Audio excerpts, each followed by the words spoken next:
might go rhyme for rhyme on a topic. They ain't even fit to step in Shaq's arena. I look inside your mind and I see your shook demeanor. In your eyes, why are you surprised? No matter how you try, not fly as eloquent. But it ain't any song Kobe put out, I'm sorry. The end of your last night. In the daytime, you couldn't see me with a flashlight. I crash flights on sights. Am I lying? Enemy. I'm coming through and then I bomb your whole vicinity. Why the activate the jet? You're not a friend to me. I peeped your card, you're not as hard as you pretend to be. Who wanna spark it with the chocolate? Macadamia, head clean to the cranium. You know the name, Shaq aim to maintain money on the brain. Can't stop the rain.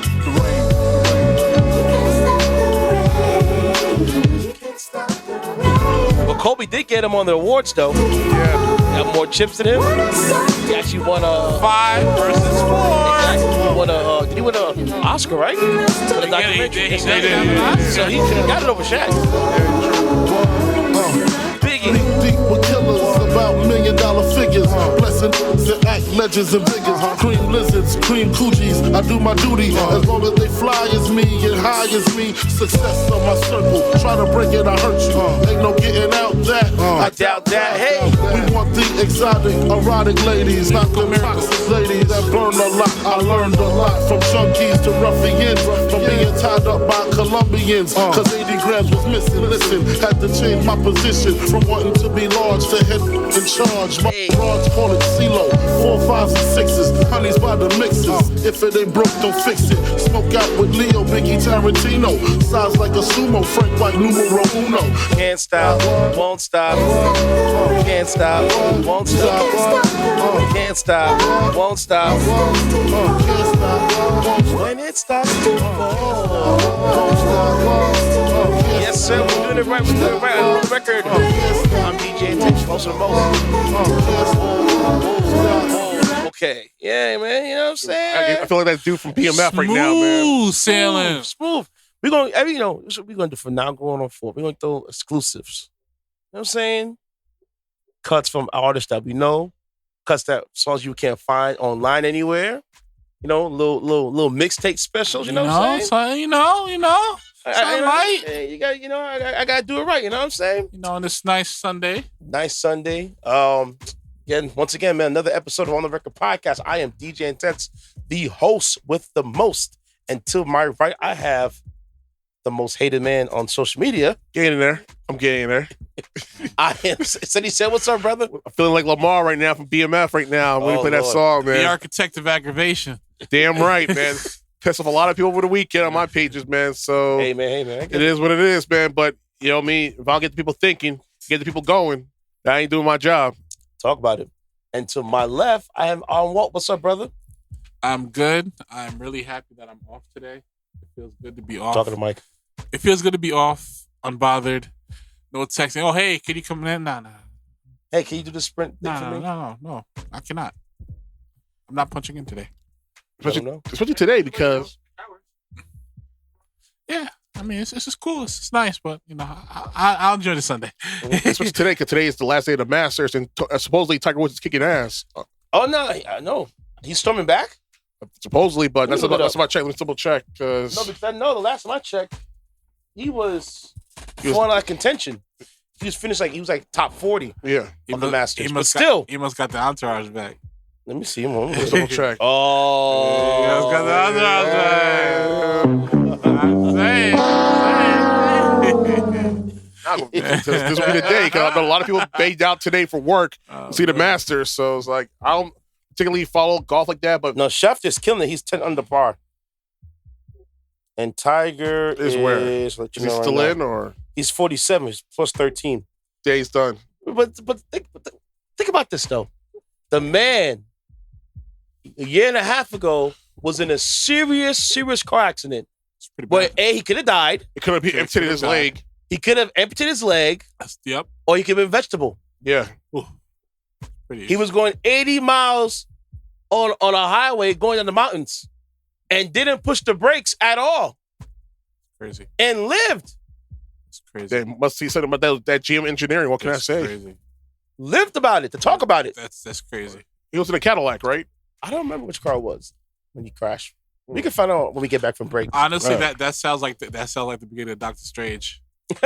Pretty much. To be honest with you, he should have died. Yeah. You know? But he didn't. He survived. Nah, So man. I'm like, hey, man. Gotta be it for your son because now your son's starting to be in your right Both of them. footsteps.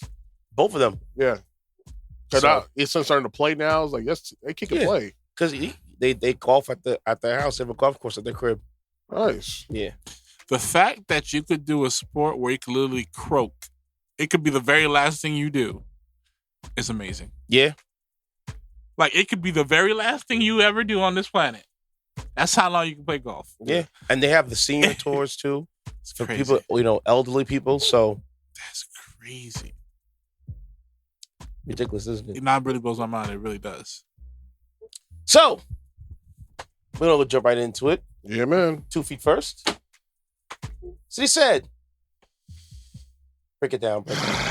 Well, these can I use a term that from Chris Rock? Can I use a certain term to describe racist white people right now? Go ahead. All right. Well, it rhymes with slacker. Yep. All right. I'm gonna say point blank. All right. So, full disclosure, I'm not saying this about all white people. I'm saying about to racist white people that want to keep us down. So, if you take offense to this word, then I'm guessing you're in the latter. So, I'm gonna say it like this: these cracker-ass crackers tried their damnedest to stop this woman, but they couldn't stop her. So now it gives me so much effing joy to say this following phrase. Justice Kentaji Brown Jackson.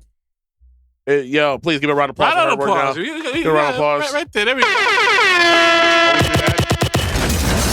want you to give me. So raspy. There you go. Thank you. Glad to hear it. I'm just love to see it. Those bitter ass biscuit head bacon soda potato. We're so tight, and they walked out of the chambers. Silly salty. All of them except for Mitt Romney and 2 others who voted for her. So and here's the vote. The vote was 53 to 47. Every Republican outside of Mitt Romney, the other 2 female senators voted for, Miss Jackson. Miss Jackson. So, and here's the thing. The part that killed me the most in this vote is this. Oh, we'll get into it later, but the only black senator on the Republican side, guess what he voted? You know. Mr. Stephen Fetching himself, Mr. Coontastic from the land of Hakuna Matata himself. Where's he represent? What state? South Carolina, which so you already know where he's going to be. His bread is buttered at the Golden Corral at the Cracker Barrel. So Kentacooning. so you already know what the time it is for him.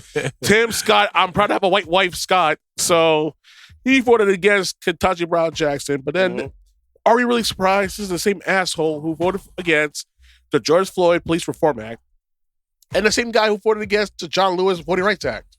Well, you can't trust a guy who's not used to seasoned chicken. Yo. You can't do that. Oh, no, baby. What you doing? Paula Patton chicken? Oh, man. She's in the grease, baby. That's what I was What are you like. doing? Why she putting season in the grease? Oh, your mama made it. Your mama must be white then. I'm sorry, baby girl. boy. You're beautiful as hell. I love you, Paul Patton. I love you in Idlewild. But you don't listen. I don't even think you're supposed to season the grease. You don't do that. Listen, no, if anything, you put cloves in the grease or little cinnamon sticks to give it that little hint. Exactly. But as far as you season your meat first, then you Exactly. whatever. Go ahead. Oh man, I hope those kids at that school did not catch salmonella. That's all I'm gonna say about that. Go ahead. I'm so bad. I'm such a but man. But the thing about Miss Jackson, which people like, I would have voted for her too, not because she's black. No, but she's She's qualified. Overqualified. You gotta understand, we have human beings in this country that will go against things that will benefit them versus just to be like, nah, we don't want it in there. You'll find people that will cut their nose to spite their face. Pretty much. That's America. We've seen enough of it. But before that, we had Amy Cohen Barrett, who didn't really know nothing. The 5 freedoms that's guaranteed on the First Amendment. She And didn't know then that you at had all. Brett Kavanaugh, Mr. Cry, Mr. Cry, and I touched my pee on women. Alleged sexual assaulter. I don't forget about Clarence Thomas, what he did in the past. Oh, But Mr. still, Coontastic. but still, like she was really like super qualified. She's more qualified than the last 4 picks. Yeah. So Combined. So she should be in there. Hillary Clinton was qualified. But no, stop that. No, let's call it what it's made. Yeah. Regardless of our differences with her, she was qualified, wasn't she? Yeah, but Did she get in?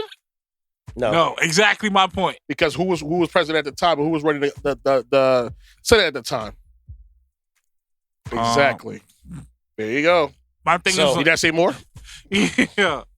So when it comes to her, it's like Why even going through all this? she never should have went through any of that. She should have been like, no, you should be there. And the part that me the most is when Marsha Blackburn, that Betty Spaghetti hair asked the question, "What defines a woman?" And she knows it's a loaded question. Of course. And I would have been like a monthly psych. Well, let me stop. Whoa.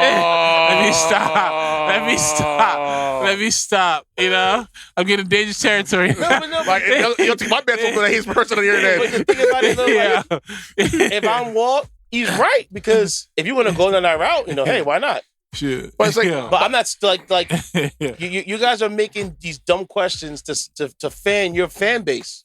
Pretty much, you're making sound bites. Yeah. You're grandstanding for no reason other than to get more people on your platform to vote for you if you're running for re-election this November. But here's the thing, man. Like, you saw it on her face. She did a big ass sigh, like that's black for this British. Yeah. That's what it is. Am I lying? No. Am I For lying? sure. It's like, why you do this to yourself? Why you do this to me? Like, you couldn't have asked these dumbass questions to any of the last 2 picks who were not even qualified to freaking hold my books. To quote the books, not hold it, quote it. I mean, as a public defender. Yeah. And yet somehow you're doing all of this. And here's the thing that kills me the most: when Friday the group, they asked them what defines a woman, none of them could give the answer. So, even including Marsha Blackburn herself, Miss Wet Hair Forever. She tell, or her people who work for her office, to come back 24 hours later to say, "Oh, a person with 2X chromosomes." So it took you 24 hours to figure that out. You dumb brick. But they have no problem saying, "But I identify as a." But we can't explain it though. Hear me out. I'm gonna say it like this, point blank. All right. If giving birth to children defines a woman, what a woman really is, then there's a lot of women in this country, cis, mind you, not trans. I'm not putting trans under the bus. Cis that can't give birth. Yeah. So do they make them less of a woman than a woman that can actually give birth? No. There's some women that can't even menstruate, I know. and yet does that make them less of a woman? So it's a loaded question. Why even ask that if we know biologically born women can't give birth, can't menstruate, or if you have breast cancer, you lose both your breasts. Yeah. Does that mean you're less of a woman? No, it doesn't. No, but again, the difference is biology. Like if he was, Like you said, But two X here's the thing, chromosomes. But here's the thing, though. Hear me out. I hear you, and I understand 100%. Mhm. But in this country, unfortunately, well, in this world in general, yeah, like, we cannot downplay the fact that trans lives have been around for as long as there've been black people, brown people, and so on. no, I agree. You're right with that. You know what I mean? So let's not play dumb here and act like because you're born a certain way, that's it. And the story, blah, blah, blah. Mm-hmm. You know what I mean? Yes, I understand where people come from and all that stuff. But at the same time, if we're going by the biological terms, if a woman can't give birth or menstruate, then by your definition, she shouldn't be considered a woman. What I'm saying is, like, you can identify as a woman, But if you actually went through the hormone treatments and the reassessment. But even that's not a normal thing. Mm-hmm. Like, to make that transition with different hormones and stuff, that's not normal.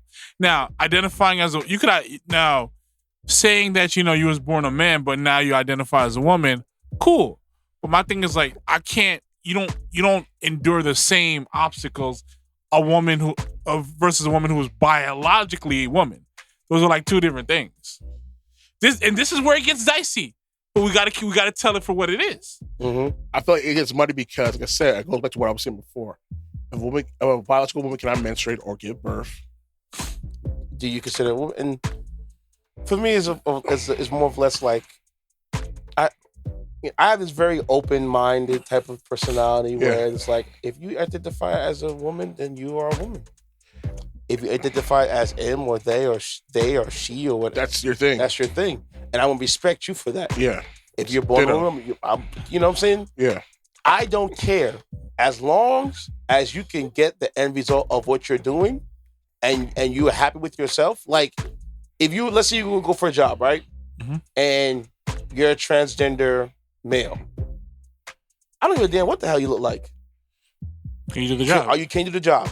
Exactly. I'm with that too. But I'm also you can't shame me if I am not interested in you sexually or romantically. And that's cool. That's There's nothing cool. wrong with it. That's cool.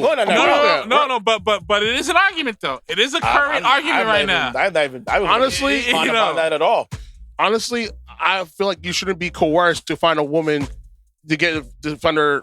What you just said. I'm sorry, I've seen enough of an argument currently where people be like, "Oh, you are transphobic, or you are this," because like just because you identify as a woman, I'm supposed to take you as a woman biologically. I just don't find you attractive. Just plain and simple. I don't find you attractive. That's it. End of story. Point blank. I agree with you on that, but I'm just saying, like, what's going on right now, they're trying to blur the lines with that. And my thing is, like, I'm not for that. Like, that's just my take. I just feel like, honestly, as three of us were all black men, well, four black men, I feel like, honestly, for all the shit we went through our entire lives with racism and all that stuff, I feel like in a way we should be more accepting, not full force accepting, like, to like get involved with someone like that. I think we more step down in their existence because, they haven't gone through have gone through, but they deal with the same issue with racism, homophobia, and that. Yeah. So we deal with racism and all that stuff on a regular basis ever since we were the first slap and cry. You know what I mean? So it's like we have to understand that other groups go through the same, almost the same as we do. We had it the worst, but at the same time, like, we're not even worse. Native Americans had it worse than us. Mm-hmm. But they were killed off. Yeah, pretty much. When was the last time you see a Native American family at a Cheesecake Factory? I can't remember the last time. Last time I saw a Native American was on the West Side Highway. It was 2011. I was doing a job for the state of New York, driving students to Columbia University. Last time I saw a Native American. That's crazy. That's over a decade ago. That's still But back to Mr. Jackson. But sorry about that, guys. But pretty much, keep remember music because I have to give you a list of all the people who voted against her. Oh, give you some fun music, kids. I know this is going. So, guys, be ready. Get your snacks. Get your popcorn. Get your soda, your favorite beverage, because here's the list, people. Don't be surprised at anything you hear. Oh, not this song. Oh, not this song. Nah, not this song. This game. Hold it for later. Nah. These are the racist bastards who voted against against KBJ. And it starts with shocker of all shockers, Mitch McConnell from Kentucky, John Barrasso from Wyoming, Marshawn Blackburn, that must be Tennessee, Roy Blunt from Missouri, John Boozman from Arkansas, Mike O'Brien from Indiana, Richard Burr from North Carolina, Bill Cassidy, Louisiana, John Corn from Texas, Corn, of course. Corny bastard. Tom Cotton, super racist name, Arkansas, Kevin Kramer from North Dakota, Mike Crap. Tom Cotton is eating the pillows. I know. Ted Cruz, shocker. Cruz. There's Texas. Steve Daines, Montana. Johnny Ernst, Iowa. Deb Fisher, Nebraska. Lindsey Graham, South Carolina. I gotta do a lot of edits. Chuck Grassley, no, you can keep it uncensored. Iowa. Bill Haggerty, Tennessee. As a racist slur for Native Americans. Josh Hawley, Missouri. John Hoven, North Dakota. Crazy. Cindy Hyde Smith, Mississippi. Shocker. You know what? I look at this whole list. This is insane. But Tim Scott. Now, this is the song is deserved for this dude, Tim Scott, because this guy is the biggest coon that I've seen thus far. And that's saying a lot next to Clarence Tash, Thomas, Uncle Thomas. And he's got 3 times he fought against black people, man. Like, first it was the George Floyd Police Reform Act, right? Then it was the John Lewis Voting Rights Act, and now it's this. So are you really surprised by this this white man with a deep tan, doing what he did for 3 times in a row? He worked with white people 3 times in a row because he wanted to make sure to keep his masses in South Carolina happy and be able to go to Cracker Barrel when he gets a chance because he want to lose his spot. I understand. I totally understand, cares to your basis, your racist and your Gulf Texas. So I'm not black, I'm OJ. Okay. I'm not with them, I'm Tim. but I'm going to go, you can stop the song now because honestly, I wasn't to do the list of all those running for re-election, but there you get the message. People, please, these assholes don't want to do anything for you guys because here's the thing. I get the message, all right. And like he says, I'm all about having a balanced party too. Yeah, a balanced court. A balanced court. You know what I'm saying? Yes, you need some conservatives in office. Yes, you need some liberals in office. And yes, when these re-elections do occur, hire the right. You can vote them out for the primaries. It's just right now. It's happened before. Yeah, midterms is this year, so people, please be ready because these people are showing their ass on a regular basis. People keep saying there's no such thing as a difference between the Democrats and Republicans, and I say that's special because you see what they've been doing for the last 2 years. Listen, yes, are there corporate Democrats? Yes, there is. Are there corporate Republicans? Yes, but who has more of the corporate and the rich people's the 1%? The 1%. Who has them on their back pocket more than the other side? I think we all can say without hyperbole, Republicans. Let's be honest with ourselves. I mean, the common person, they don't. Because if that was the case, they would have passed some of these laws to help you benefit your life. They don't want to do it. They don't want to see you come up. They don't want to see you. They rather see the middle class be wiped out because they want nothing between the rich and the poor, and that's it. Done. Donezo.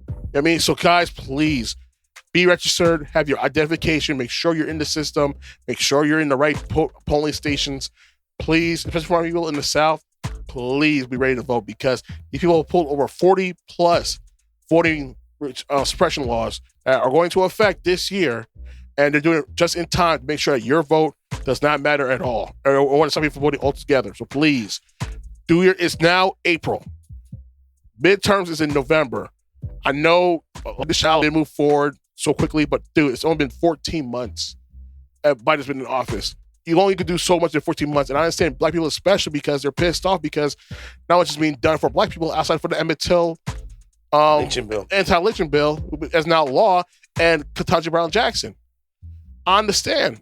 I hear you, but at the same time, who would you rather have in power? Republicans or Democrats?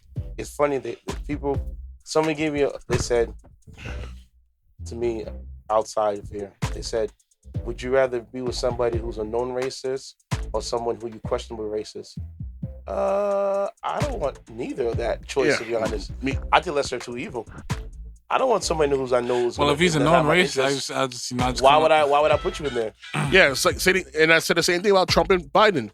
Yes, Biden has a really dicey record. You know what I mean? Real talk. Think about those drug laws that they pushed through back in the 90s. And the funny thing is that it wasn't just him only. It was a lot of our church leaders. A lot of our evangelicals were pushing that through in there. And black church leaders. Within there. Democrats, they were all into it. Everybody. So you can't just blame the Republicans for this one because I said it flat out. A lot of church leaders, especially black church leaders, want this law to pass without actually reading the fine print. Well, it makes sense why church leaders would be mad because, like, that drug money could be going to the plate. Not with that. It was more or less is that at the time that it was going so crazy, it was really really bad at the time. Crack just came out of nowhere. No, don't get me wrong. It was. The feds it was bad, but you still don't know how bad it was. Listen, it's still bad playing with people's hopes. Tell you that. Here's the thing. Yo, you weren't there. I was in the Bronx as a kid. I was alive, but you're right. I was in the Bronx as a kid. I go to the Bronx every other weekend to see my grandmother and my aunties and them in the Bronx, off of Jerome Ave. Yeah. I remember going to a park, and I was playing around the park, and there were like empty vials, crack vials, and caps in a puddle, like Yep. a couple of them, and it's like every weekend it never changes. It gets bigger and bigger and bigger. It's terrible, bro. It's terrible. We're trying to play basketball last off. We see one of them crackhead trying to Getting high. Yeah, getting high, and it's like twitching on the side. Like, dude, it's real. Crazy, man. Like, listen, I've seen it firsthand. Like, I've been in the suburbs, I've been in the hood, so nobody can tell me this shit about this whole situation. Like, and it's just it is tough. It really is. And even now, it's 2022. We still see some of this fallout because you have crack babies who are not adults who can't function as adults. You have hoods are just bombed out and depleted, and it's just And now they have gentrification going on right now. pretty much wiped because they gained those same bombed out and depleted apartments, wrecked them down, And build them up, and selling it for like premium prices that we can't afford. And we're And guess what? We were moved out. Yeah, we were pushed out. We had no Pushed choice. out. And we had no choice because we've been priced out of the community. And then nowadays, especially like with these new synthetic drugs being pushed out now. Ooh. Oh my gosh. Like, because there was a Vice story about the I know, well, I'll tell this story when I get back on to the next topic. All right. About fentanyl. How cheap it is to make Oh yeah. compared to making cocaine. And the high. And the high you get through the fentanyl and through these opioids. It's just as good. All because the or better. Chinese are giving the secrets how to make it. Yep. Anybody of us can make this shit in our house. All this one good Google search. No, you're laughing. I'm No, but just- you did ask. No. I believe know what you're like, saying. Nah, but no, Yeah. literally anybody can make it. Yeah. Oh yeah. And you can print it and boom. There you go. It's crazy. That is crazy, man. But now they give a now because it's like It that. affected middle America. Except, but when it happened to the hood, No. Let's be very, very, very specific on which America it affects. It affects the future middle- generations, The middle America. the white kids. The white kids, It affects the white kids. Now, That's the one that was coming after. if it was And black then- kids, and it'd be then- crickets. And if you really want to even break it even further, what started was Big Pharma. Yep. That's what the cyclists are paying the penalties right now. Yep. When it started affecting the white kids, they're like, whoa, we got to do something about this. Yeah. Listen. And they made Yeah. what did they do? Now they have the thing. I think it's what's it called? It's naproxen. No. Oh my God. Well, the Dare Pro guy doesn't work no more? No. Just Not- say no. Not- What's so wrong about that? Basically, it's a nasal spray Yep. where it blocks you from overdosing. Oh, I know what you're talking about. I know. Yeah, and they have them at these drug treatment centers. No, drug No, not where people can go get high. safe centers. Safe centers. Yeah. Now, I watched the special John Oliver had about it. That could have helped in the 80s and 90s. Oh, it would help tremendously. Dude, but here's the thing. They had it in other countries before we had it Yeah, here. and they have it in other countries where it's successful. In It's only Canada, in Denmark. America, it's just like, oh, we can't have a crack center to get high. I think you should. Because they said roughly 100% no fatality rate. and it means less money being taken out of our pockets. We have to care of them in the hospital. What did I said? 100% non-fatality rate, meaning that anybody who goes to get high, they get high safely and don't die. And roughly 30% of them get treatment afterwards Exactly. Well, and don't come back anymore. Well, they can't have that. It's the narrative. Well, how about that? Yeah. He's smart now. You see where it's going, right? Yeah. Exactly. But here's the thing, right? They don't want it because I was watching a special and it's called if you guys get a chance, watch John Oliver special called Harm Reduction or Harm reduction centers, yeah. Harm Reduction Centers. Mm-hmm. And he breaks down like when you first think if they're gonna put a place that people didn't do drugs in Spring Valley, we'd be up in arms. Yeah. But then if you realize that people can go instead of somebody getting high in front of my house, Yeah. go there. And possibly getting high, ODing, dying. Yes. You know? You can go Yes. there and you can get clean needles. Take a You shower. can take a clean shower. You do things sterile. Yeah. You're not putting yourself at risk. Cause like No. I never got to tell you a story. I remember I watched a DJ party, Mhm. and then we'll get to my next story. And I remember I watched a girl, and I'm DJing, and I'm standing up DJing, and to get in one of my clubs, you had to climb up a couple ladders. So to the left of me, she got her foot on the bar, on the thing. I'm not paying attention. I'm the DJ. Every time I see the light come around, I keep looking down at her foot and looking up, looking down, looking up, looking down, right? When I got to a certain point, she was trying to shoot her foot with the vein with heroin. Ooh. Right next to me, bro. Wow. That was like, That's So, crazy. Whew. Man, that's deep. Man, that's crazy. I'm not gonna tell you which club it was at. I got you. Y'all can figure it out on your own. I would have been. Shoot. Man. But she was getting high. Right next to me, shooting her foot. In the city, I'm guessing, or I'm not even gonna tell you where it's at. Brother. And that's another thing that you just bring up. I could imagine the level of PTSD that could have been offset with stuff that if they had those back in the 90s and 80s. Because could you imagine, for whatever reason, you have a family member that you live with that's just like a crack fiend and stuff like that, and then you know it, you see it, and then one day you come back and you see that person just laid out dead. Yeah. eyes all milky and everything. Yeah. And it's happened. My God. It's happened. It's happening now. Like They saying that I think the amount of Americans that overdosed 100,000 a year. Over 100,000 people have overdosed in over a year. Every year for the last like 3 to 4 years. That's high. That is very high. That's very scary. So it's like, you know, when I see these, when I hear about these harm reduction places, I'm all for it. I'm for it Yeah. because I'm forward thinking. Because like I said, I'd rather you. Even the guy in the special was saying like, "Yo, this place has been a safe haven for me, and I'm an Army vet." It did more for him than the VA. In the VA. Yeah, I mean, honestly, shit, I've been saying this for some time now. As far as military vets go, they get treated the worst. Yeah. And it's why. Yo. And it's like I respect y'all who go to the military. I respect it. At the same time, I can never go to the military because they straight screwing you guys over. Because I see all these soldiers on, being homeless and all that stuff. It's like, yo, It's terrible. you couldn't help these people out. These people risk their asses on the line, risk years, lost time with their family and their friends.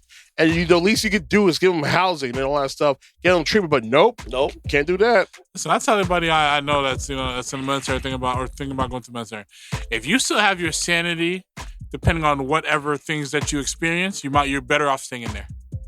Facts. You are better off staying in there because you have all your finances, everything in order. The minute you get out and try to be a civilian, Things change. very quickly. So, but yeah, man. So, It's rough, man. it's rough. It's real rough. Well, I got a story. So this is actually a 2-part story of mine. Beginning of March, the Minneapolis teachers, they went on strike. Yeah. It started March 8th, closing roughly 30,000 public school kids from going to school. For weeks, the teachers union and the school district officials have been negotiating over salaries, hiring, smaller class sizes, and better resources for students' mental health. The district announced that the classes would close on March 8th. Grado Callahan, who's the union leader of the Minneapolis Federation of Teachers, said that the significant changes are needed. The unions have asked for more competitive salaries for teachers.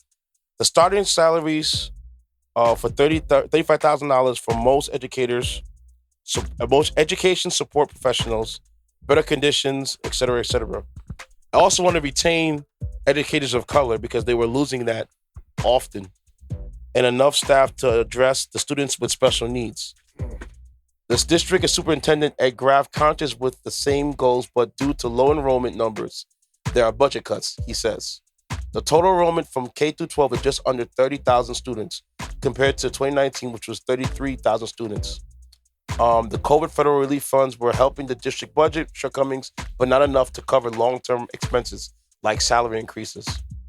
So here's where it was funny, right? 2 things. That teacher union there hasn't gone on strike in decades, since the 70s. Also, it pointed out that the city of Minnesota has a budget surplus of $9.2 billion. Jeez. That money within the district has been concentrated at the top, while the educators have struggled to do more and less. Wow. They went on strike from March 28th. Mm-hmm. From March 8th, right? Mm-hmm. Then I was like, let me look at that strike. Because I was like, I wonder what happened. They went on strike for 2 weeks. Mm-hmm. They just got back March 28th. And they got what they wanted. Good. So it was 2 weeks, like I said. Yeah. It kept students out for 2 whole weeks. Wow. So imagine parents having the kids be home for 2 weeks. Tight as hell. Like, yo. Like, well, pay the damn teachers. Fuck, seriously. So the teachers and staff returned on March 28th. The students returned on March 29th.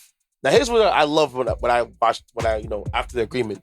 So with the new agreement, the lowest paid educators or the ESPs get a pay bump from $15 an hour, which equates to $24,000 per year, to $19 an hour, and they get a pay increase to $35,000 per year.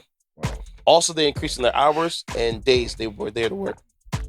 Wages across the board increased for other ESPs from $19.83, which was the average median, to now $24 an hour. Adjustments also came to seniority-based layoff protections for teachers of color, because when layoffs occur in the district, mostly white, and often the educators of color are laid off, while the others are kept because of seniority, because the district is mostly white. So if I've been there longer than you, guess what? You know what I'm saying? The new deal now exempts a teacher of color, but when layoffs come, the next senior not covered by protections laid off. Seniority and protection and placement rights for associates, educators who are minority of color are also there in place now too. The thing that I really love the most about it is that mental health support for students have increased. They have doubled the amount of nurses, they have doubled the amount of counselors there, and they made sure that each school has a social worker in the building. Look at that. Look at that. You know, all you gotta do is go on strike for a couple weeks. All of a sudden, get their act together. Look at that. What it is, but you know what it is? That's the thing. That's the new thing that's going on in this country, because we have to strike now because these assholes on top are doing the least for the people at the bottom. So we have no choice but to strike. Look what happened with Amazon. Yep, and Starbucks. You hoarding $9.2 billion for what? You trying to do with that? Not him. Not the town.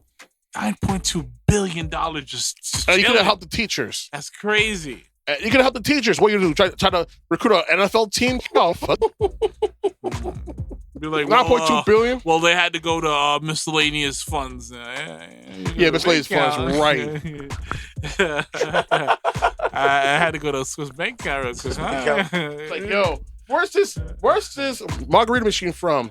How you able to afford a margarita machine? Hey, don't worry about that. Like, yo, cost like $5,000. Like, hey, don't count my pockets. Yo, where you get this jacuzzi from? Where did this jacuzzi came from? After $1,200. Is that a Rolls Royce Phantom? Is that a Gucci scarf? Yeah. Yo, where you get this penny money from? Bro, it was something like that. It's just sad. Like, teachers should be able to, you know. It's gonna pay more than what they're getting paid now. Said Joel Osteen. What you talking to him for? Let me help you find a way, brother. But I was like, man, they had to go on strike just to get better pay. Like, could you imagine you're being a teacher there and you working and only getting paid $15 an hour? Dude. To deal with somebody's kid all day? And then you have to put come out of your own pocket to pay for supplies for the class. Just in case. Sound like that Jerry Reinsdorf philosophy. We're gonna take a break right now. I ain't paying nobody. Also, man, shout out to my boy Flamesy with his single "Loyal." It's gonna be played right now, live on the record.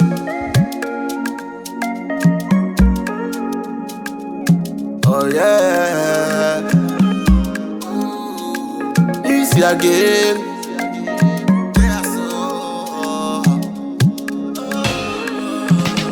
I've been so searching, desire to look more deeply for the meaning of life. Oh yeah, yeah. Oh, a royal majesty, without you not catastrophe. You're more than a goat to me. That's why me couple you like man and wife. Beauty and curves are natural. Strike up the pose, not the camera.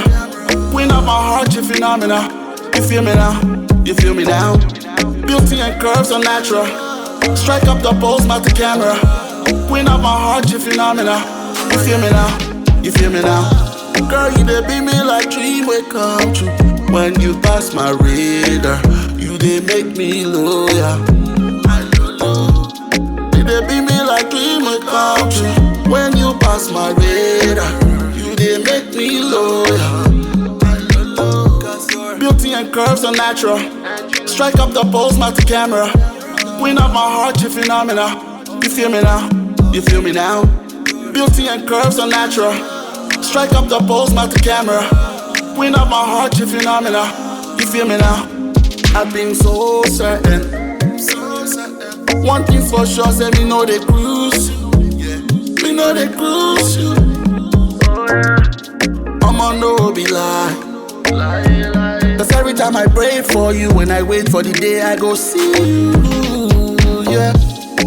A royal majesty, without you not catastrophe. You're more than a goat to me. That's why me couple you like man and wife. Beauty and curves are natural. Strike up the pose, not the camera. Queen of my heart, you phenomenal. You feel me now? You feel me now? Beauty and curves are natural. Strike up the pose, not the camera. Queen of my heart, you phenomenal. You feel me now? You feel me now?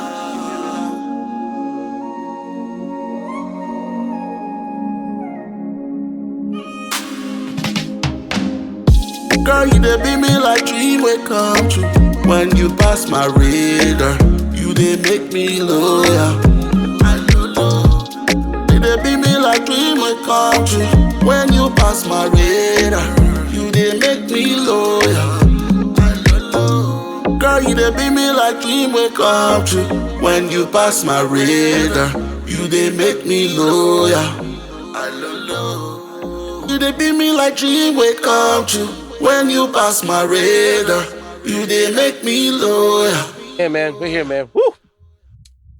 Shout out to my boy Flamesy for that single that he put out, man. Straight fire. Anyway, so let's get back into it. I want to say condolences to the Dwayne Haskins family. He died yesterday. 24 years old. And apparently accident. Hit by a dump truck. Ooh. And, you know, he was picked, I think he was picked 8th overall by the Washington football franchise. The Washington Senators. No, the Washington Commanders now. Sorry. Commanders. Sorry, my bad. They should be the Washington Red Tails, but no, we can't have nice things. See, my thing about his death is it's a lot easier to accept if it just wasn't so strange. Yeah. You know, if it was just him in a car and he got into a car accident and then he died, that's a different thing. For him to be... He was picked 15th. You know? In the first round.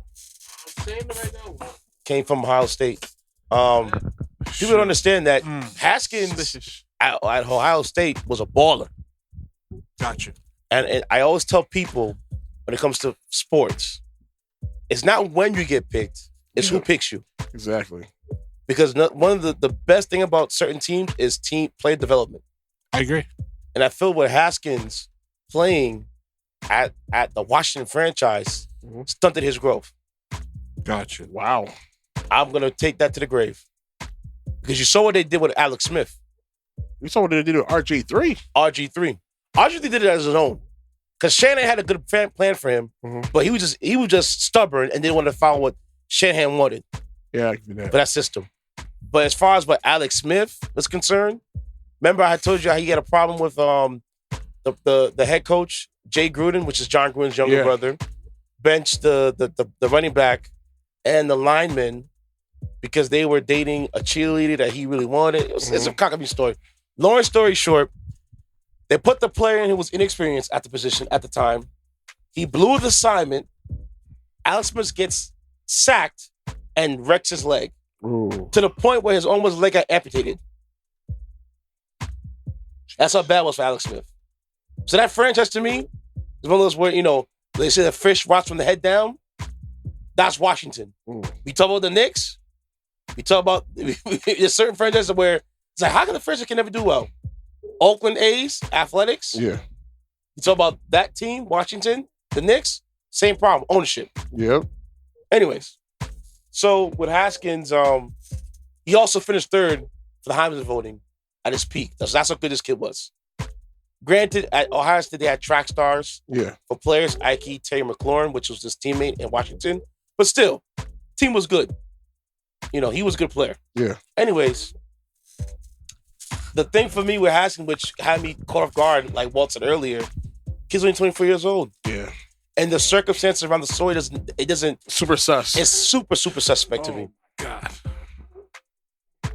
Like, why were you walking on the highway? And And no reflective gear, nothing. nothing. And I granted, I've seen people jog early morning. Yeah. But they 4 jog in on the the morning? road. It was happening in the morning, yeah. Early morning, overnight, early No, morning. 4 in the morning, you said, right? Yeah, like 4 or 5 o'clock in the morning. You got don't- hit. You do it during like the crack of dawn. You don't do it like in pitch darkness. But I seen people do it like at pitch darkness before too. I cannot do that. Not you, but others have done it before. But I don't know. I mean, I don't know how they do it themselves. They do it. They used to do it. They just do it. So for me, it was like, whoa. And then I'm like, all right, did his car stall? Was he going for a stroll? Yeah. Like, some people, they do those kind of things. But the thing to me that had me caught off guard was the insensitivity that some people had for this kid, man. Yep. Now, granted, Adam Schefter, people were coming after him. For no reason, though. But I think, honestly. I didn't see his comment as really Disrespectful at all. disrespectful because he was stating facts about Haskins. But I get it. It was the timing. Yeah. Maybe it was not proper for him. But people just said that he should be fired now. No, that's OD. No, that's OD. Now, what Schefter said was Dwayne Haskins, a standout at Ohio State, before struggling to catch on with Washington and Pittsburgh in the NFL, died this morning when he got hit by a car in South Florida. Per his agent, Cedric Saunders, Haskins would have been 25 years old on May 3rd. Mm-hmm. People saw that. They went, Oh, pitchforks and torches. yeah, tiki torches. They went after this guy. So he did it over.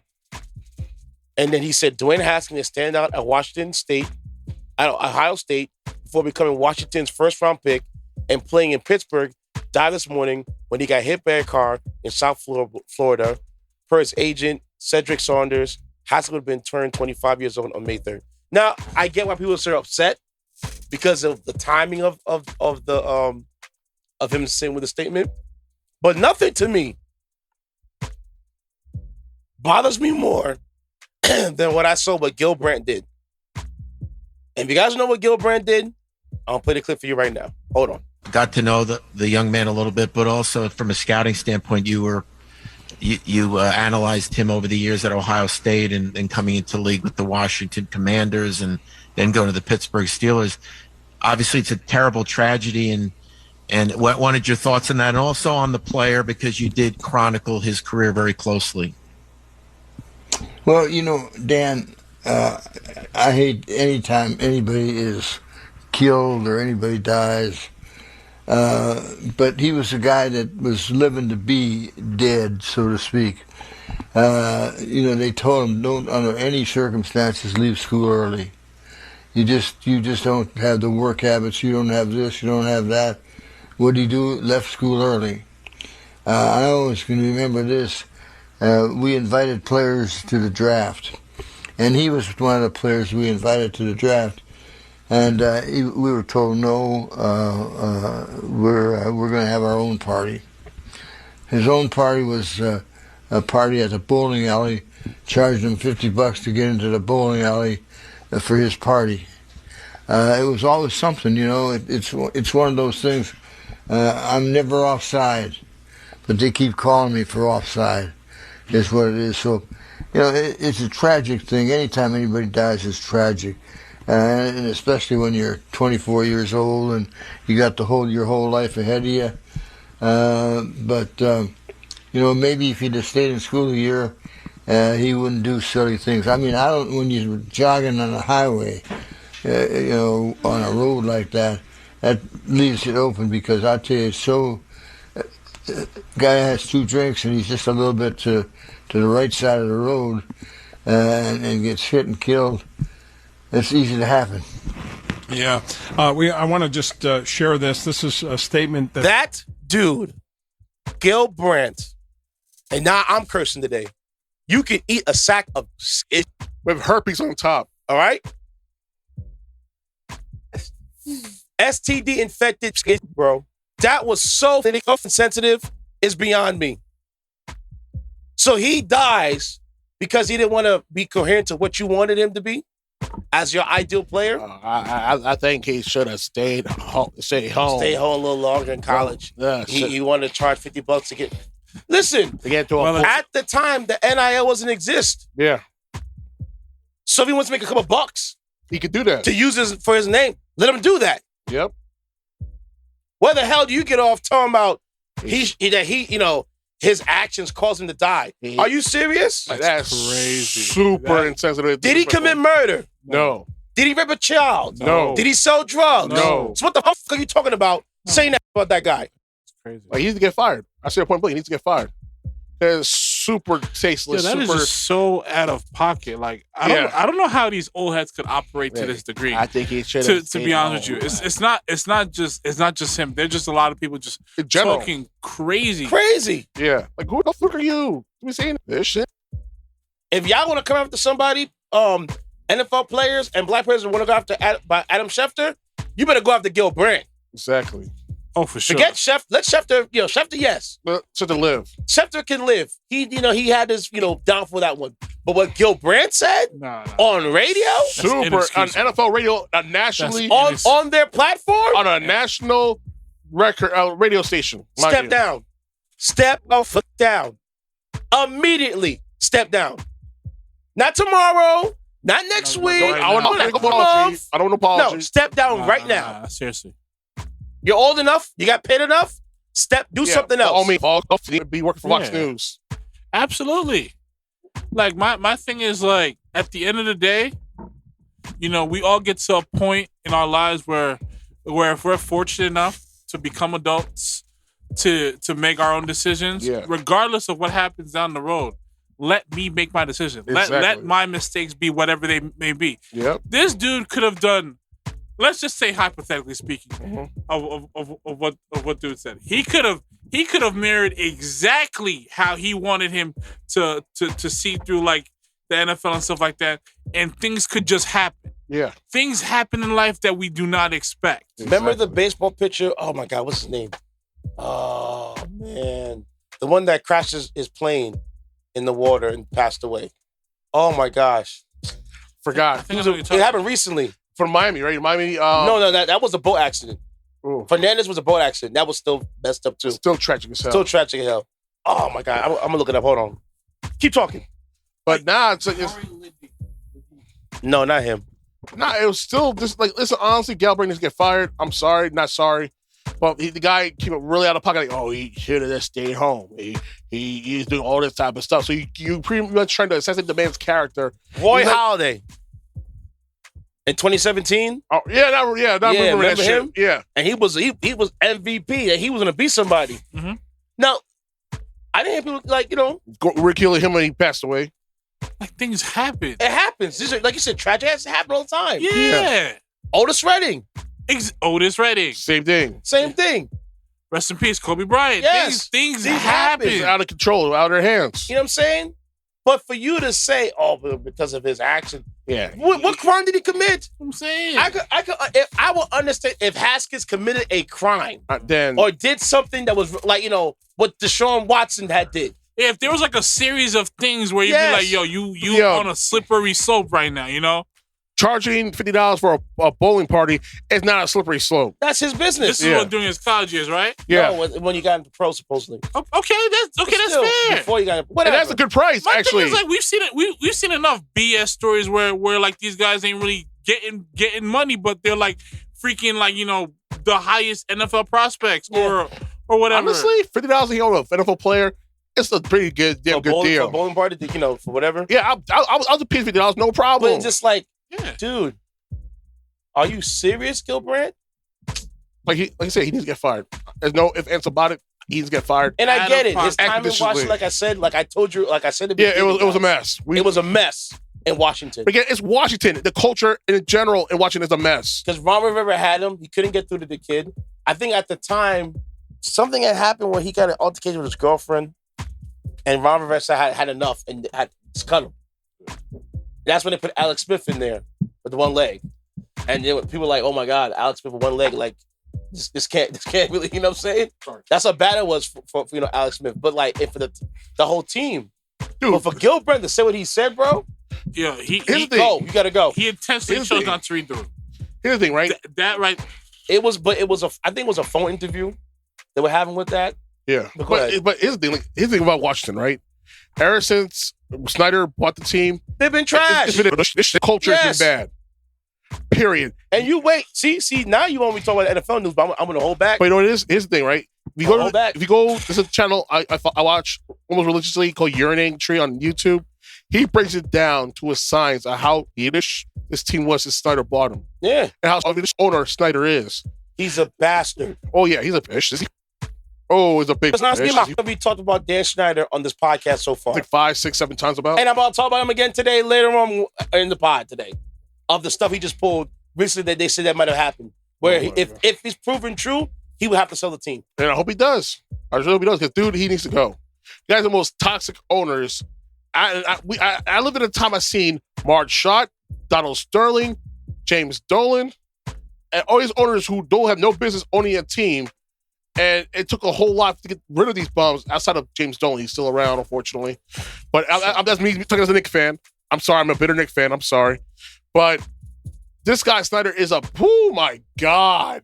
I thought Jerry Jones was bad. It's sort of 50-50 with him. Yeah. I thought Jerry Jones was bad, but at least Jerry Jones had 4 titles to back up the way he acts. See Jerry Jones cutting those spike the face because you should have kept Jimmy Johnson. Oh, yeah. That's where he's tough. That's where he's tough. Well, here's the thing. My thing is, like, if you don't know your role or respect my role, it's not going to happen. It's not going to click. It's not going to work.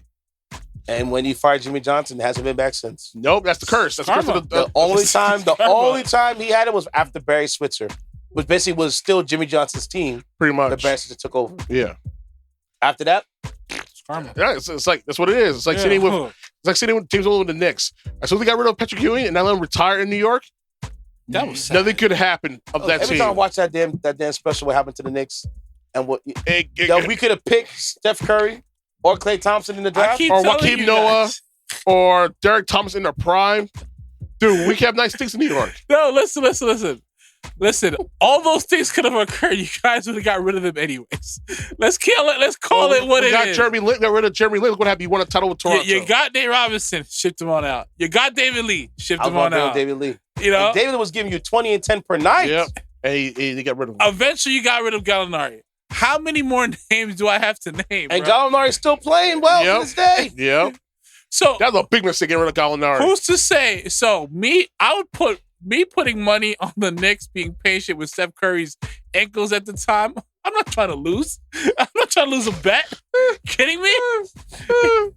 Terrible. What? But back to Haskins, man. Like, it's just sad. I pray for his family, his parents.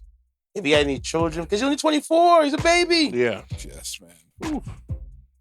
That's rough, man. And he went to Pittsburgh, and he was going to reinvent himself. But Mike Tomlin, I'll be honest with you. I became a fan of Steelers because I was doing the Giants officials, and I saw him, and I was like, "Yo, this is gonna be a good squad."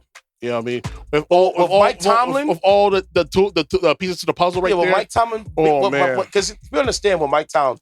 And this is why when people like fire him, I'm like, "Are you stupid?" You know, he's never had a losing season. That's amazing. And he had Antonio Brown for how many seasons? Yeah. And never had a problem with Antonio Brown. Never had no, he had problems, but he still won. Control him, but he still won. Yeah, but he's never had a losing. His worst record was going 9-8. And still winning record. Or 8-8. Or he tied 8-8. I think tied 8-8. Or like 8 or 9-8 or 8-8. Or like 9-7. It was 8-8, and they had to wait for another team to win. Yeah. This year, the playoffs. But he never had a losing season ever.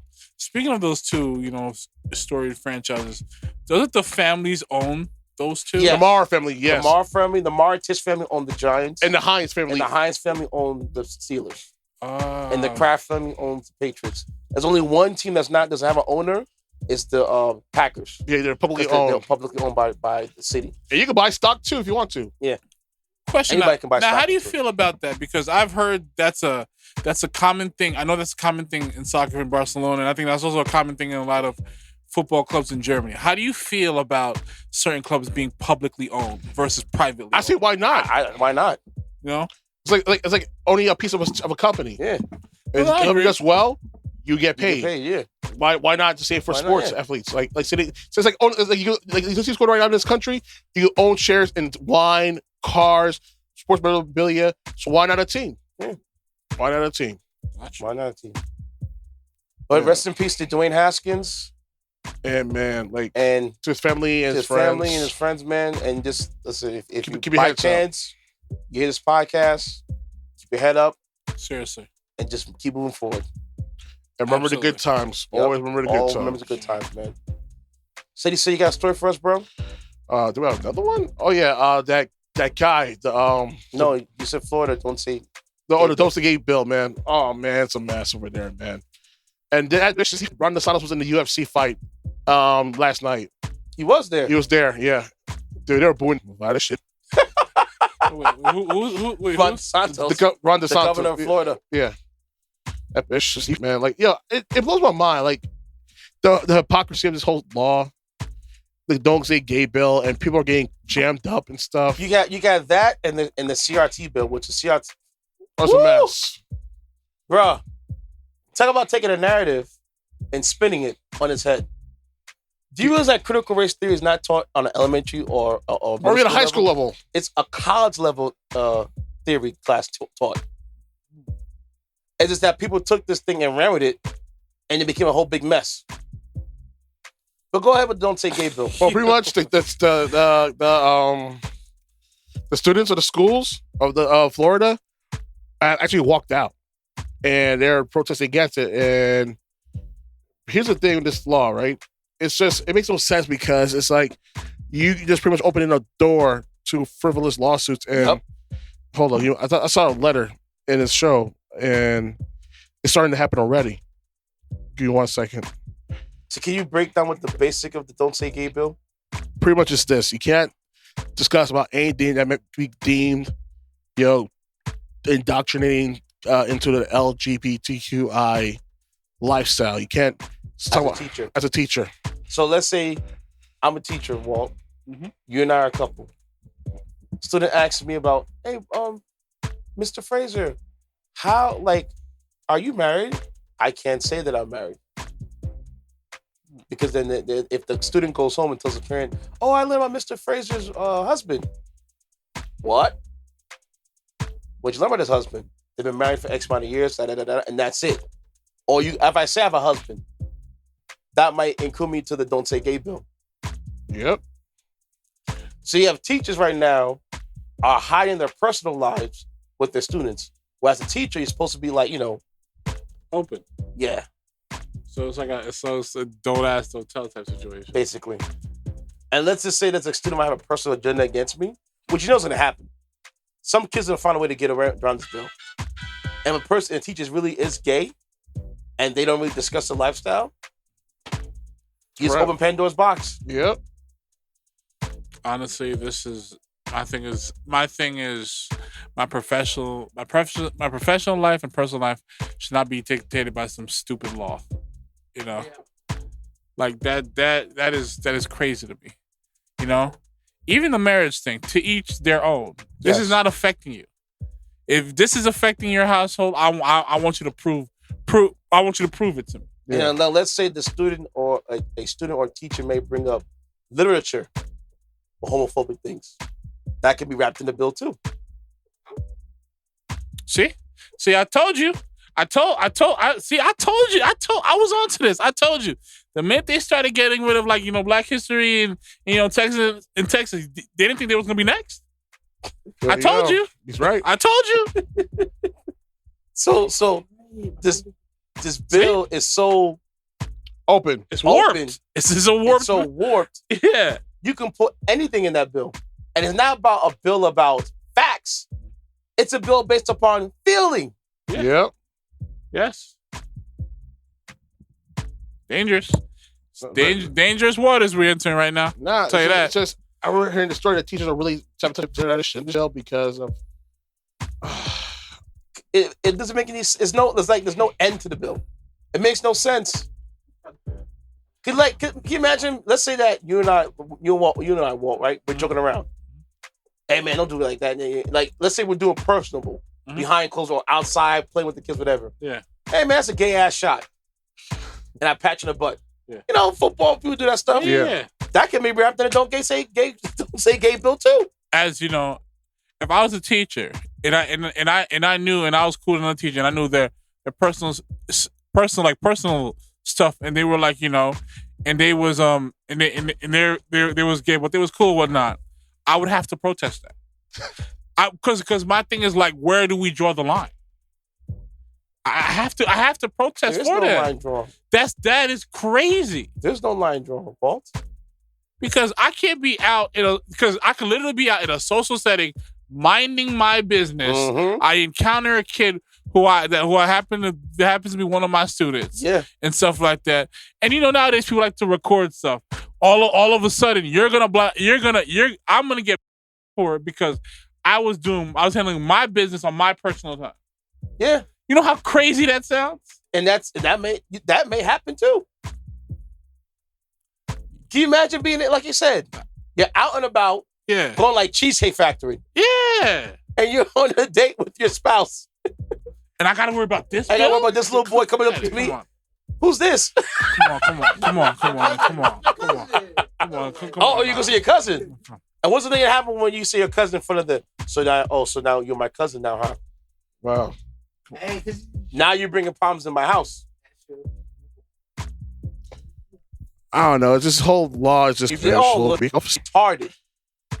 And guys, so you know, he is up for re-election. So please vote this asshole out. Because I'm telling you right now, what this law is going to be doing is pretty much depleting your school of funding. So all these lawsuits will happen. So these dumbasses will see it as a golden ticket to get paid. And then with the whole critical race theory, and let me bring with that bill, and what they're doing with that thing over there, of how they're trying to have people allocate funds to different schools. It's a mess. What's going on with the education system nowadays? Yeah. It's done on purpose. You know why?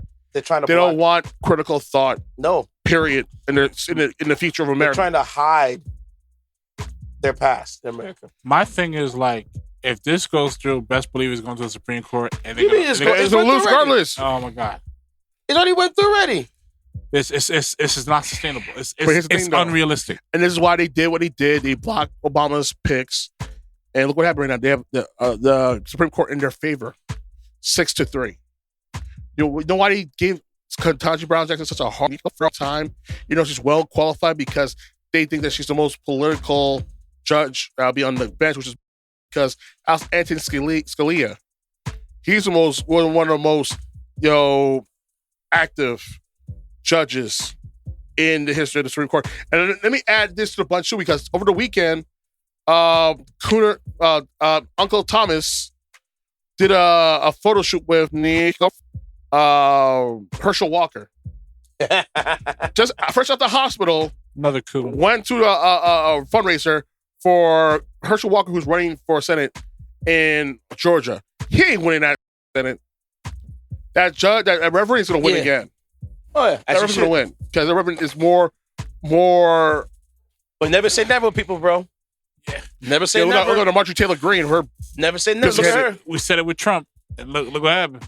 So be on the lookout, dude. But here's the thing, though. With Trump, it was the perfect storm between false information spreading from Russia, between the emails with Hillary. Everybody didn't like Hillary either. I didn't like Hillary either. But he outworked Hillary, though. Yes. No, he used the spin, the power of spin. He outworked her. Like he went to different places. But that as well. Hillary sat on her hands like they're not going to vote for this guy. Yeah. Look what happened. Look what happened.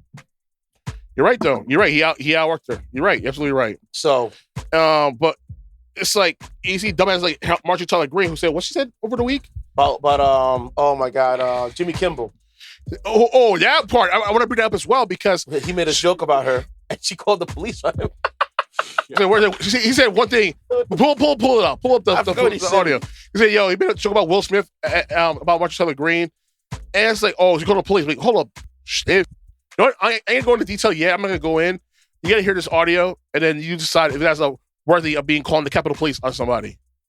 Cause it's ridiculous. Like this shit is calling all these left people snowflakes, softies, blah blah blah. They're cancel culture people, this and a third, and then to do the exact same these people that you consider little left weak shit It's hypocrisy 101. Oh yeah, this country was built on hypocrisy. Like, it's the foundation. It's very foundation. It's hypocrisy. Yo, go on Twitter. You'll find it on Twitter. Go to Jimmy Kimmel. I'm gonna read the joke. I am not paying Washington Post money for that. There it is. Play the video. No, you sponsored her. What? He responded to her. I'm trying to figure what he called her. Oh, you see, he said, where was Will Smith when he needed her? Yeah. That's what he said. Yeah. He invoked Will Smith in joking, wanted to slap Greene over her thoughts on Supreme Court. Called her pedophilia. Yeah. Oh, no. About her thoughts on Supreme Court confirmation hearings of Kentaji Brown Jackson. Yeah. Calling her a pedophile. And here's the thing that kills me the most, right? I think we touched this on the last episode, but I'm going to say this again. There's a difference between distribution and ownership. Mm-hmm. If I distribute, copyright music, my fine won't be as severe as being the host of said copyright music, right or wrong. Yeah. If I distribute a DVD, like a file of a movie, mm-hmm. the fines won't be as severe as having been the owner of a website that hosts those movies. Something like that. So what they're probably going to do, if you host it, they'll take down the site. Yeah.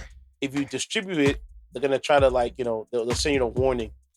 Or give you some lenient punishment, like 3 months in prison, something 12 months, something like that. What severity it is. Because here's the thing, child pornography is not a joke. This could be 100. Oh, no. These guys are being very creative about this thing, bro. But here's the thing, though. It's just that it blows my mind that you consider Kentaji Brown Jackson lenient on child pedophilia and pornography, because you give lenient terms. And here's the thing, part that kills me the most. They didn't give no contrast.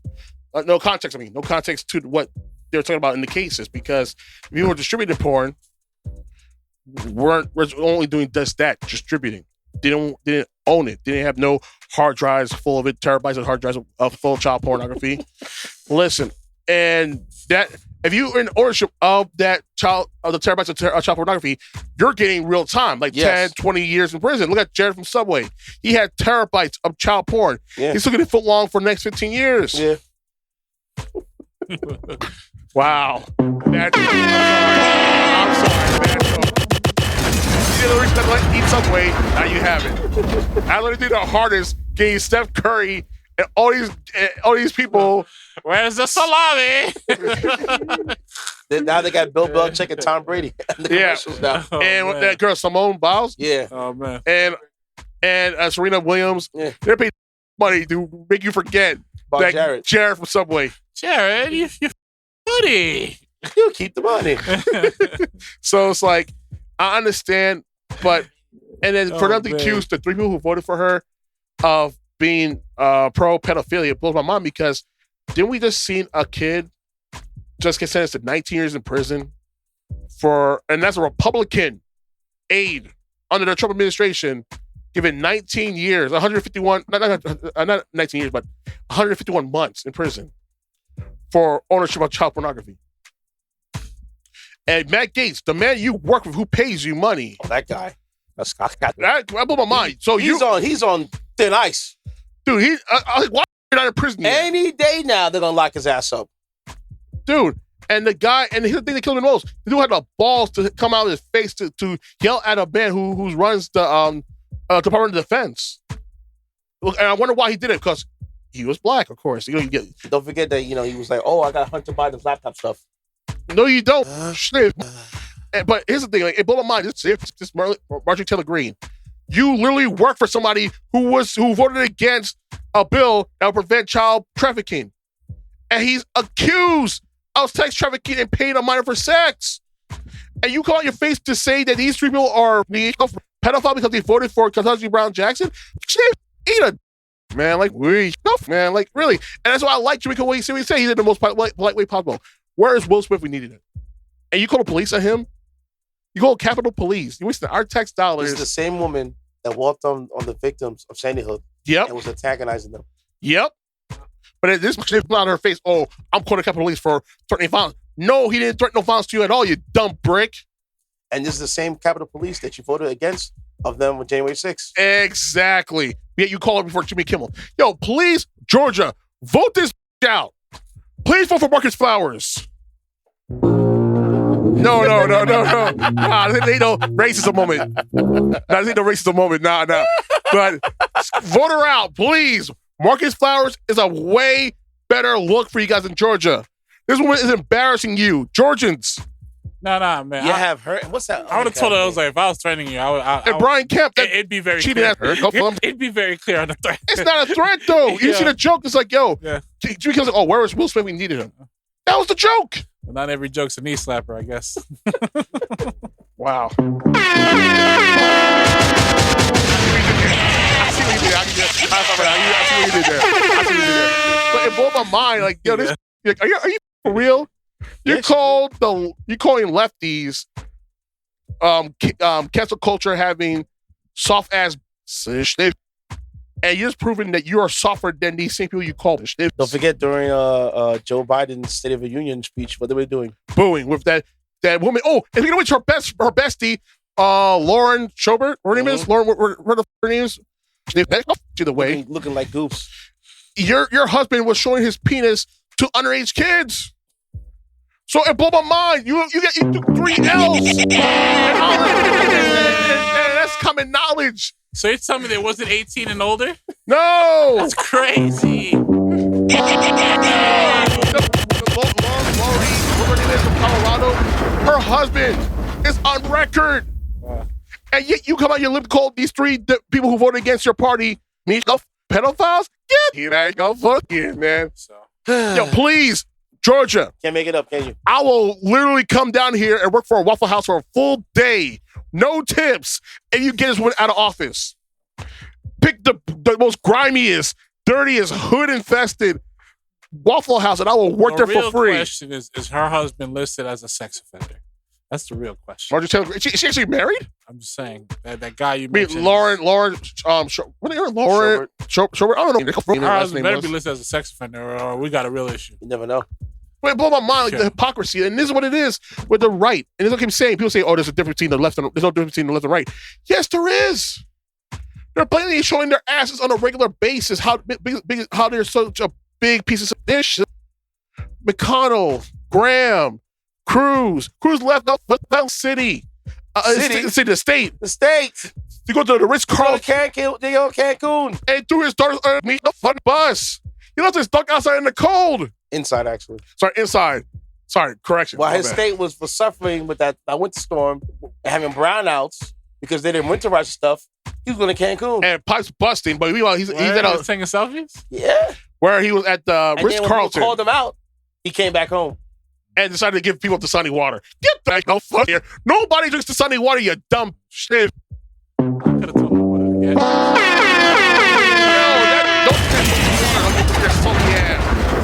We're like a beef jerky with Al Caliente, man. God, man. Come on, man. Like I hate Republicans. I really do.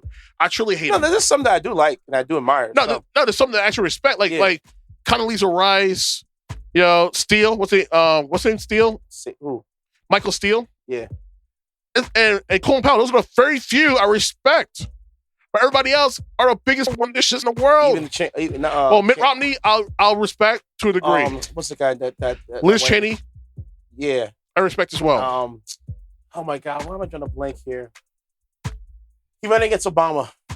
John McCain. Yeah, him. Rest in peace. And his daughters. One of their daughters is a brick, though. It's a dumb brick, though, man. And she left the View because she was like... And I respect George Bush, the second and the first one. I like both of them. I don't know. I like the son, but after all what happened with all of the Afghan war and all this, it's like... I get it. It left a bad taste in my mouth. Pause.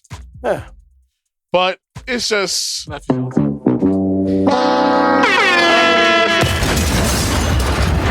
you know what it is? I think all this is happening right now because it's a side effect of what happened because Obama was in office. Oh, yeah. And that's what's going on right now. People are big mad. To the point that... And white folks felt that their voices weren't heard. Which is slow. Because there's more white people than there are black people in this country. And also they didn't want a woman in office to be president. That too. Like I said, but one member of KKK said it point blank, I'd rather have her get in office than a woman. And that's real talk. Actual said on a TV show. Yeah, a little story. Well, keep going, my man. So this is the DJ Intense NFL news update. Okay, because it just seems like there's more things keep coming out. So apparently, Brian Flores expanded his lawsuit and attached the Houston Texans a part of his lawsuit. Oh, didn't 2 other people join up? They did. I'm going to get to that right now. My bad. He states the Texans discriminated against him after suing the league after him speaking out against the systematic racism in the NFL. Yep.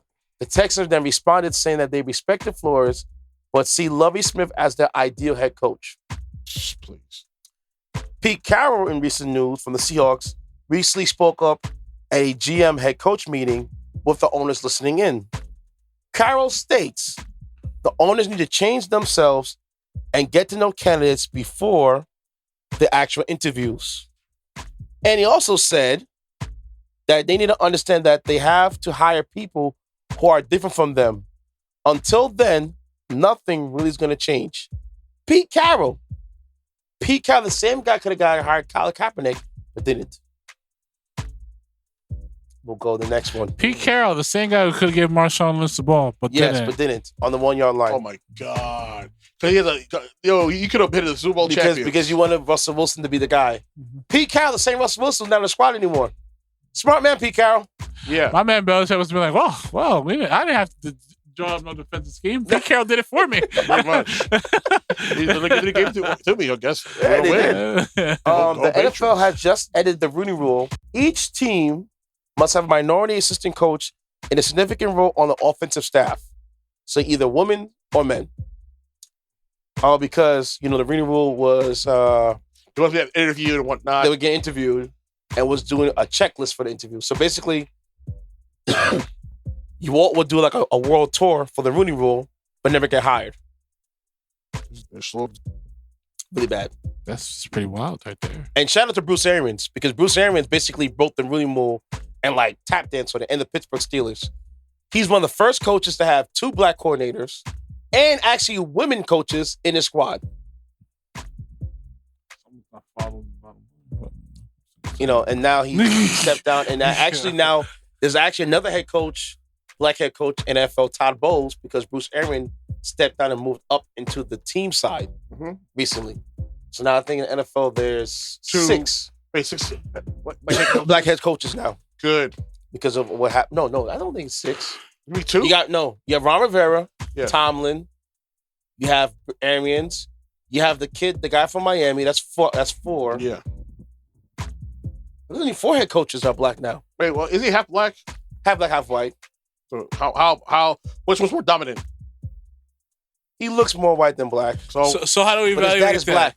So say a cop stopped him. No, if a cop stopped him. You know that rule? Yeah. You know that rule? Yeah, I mean, we got to. Hit him in the body. We got to. So say a cop stopped him, right? How do you think this would go? What would the cop identify him as? Would he be hostile with him? Except out the car. You hey, know? you're the coach from Miami. How you doing, baby? Yeah, man. There we go. Like, how much of the 1% rule will actually take effect here? How high is his profile? Would he get off? Oh my God!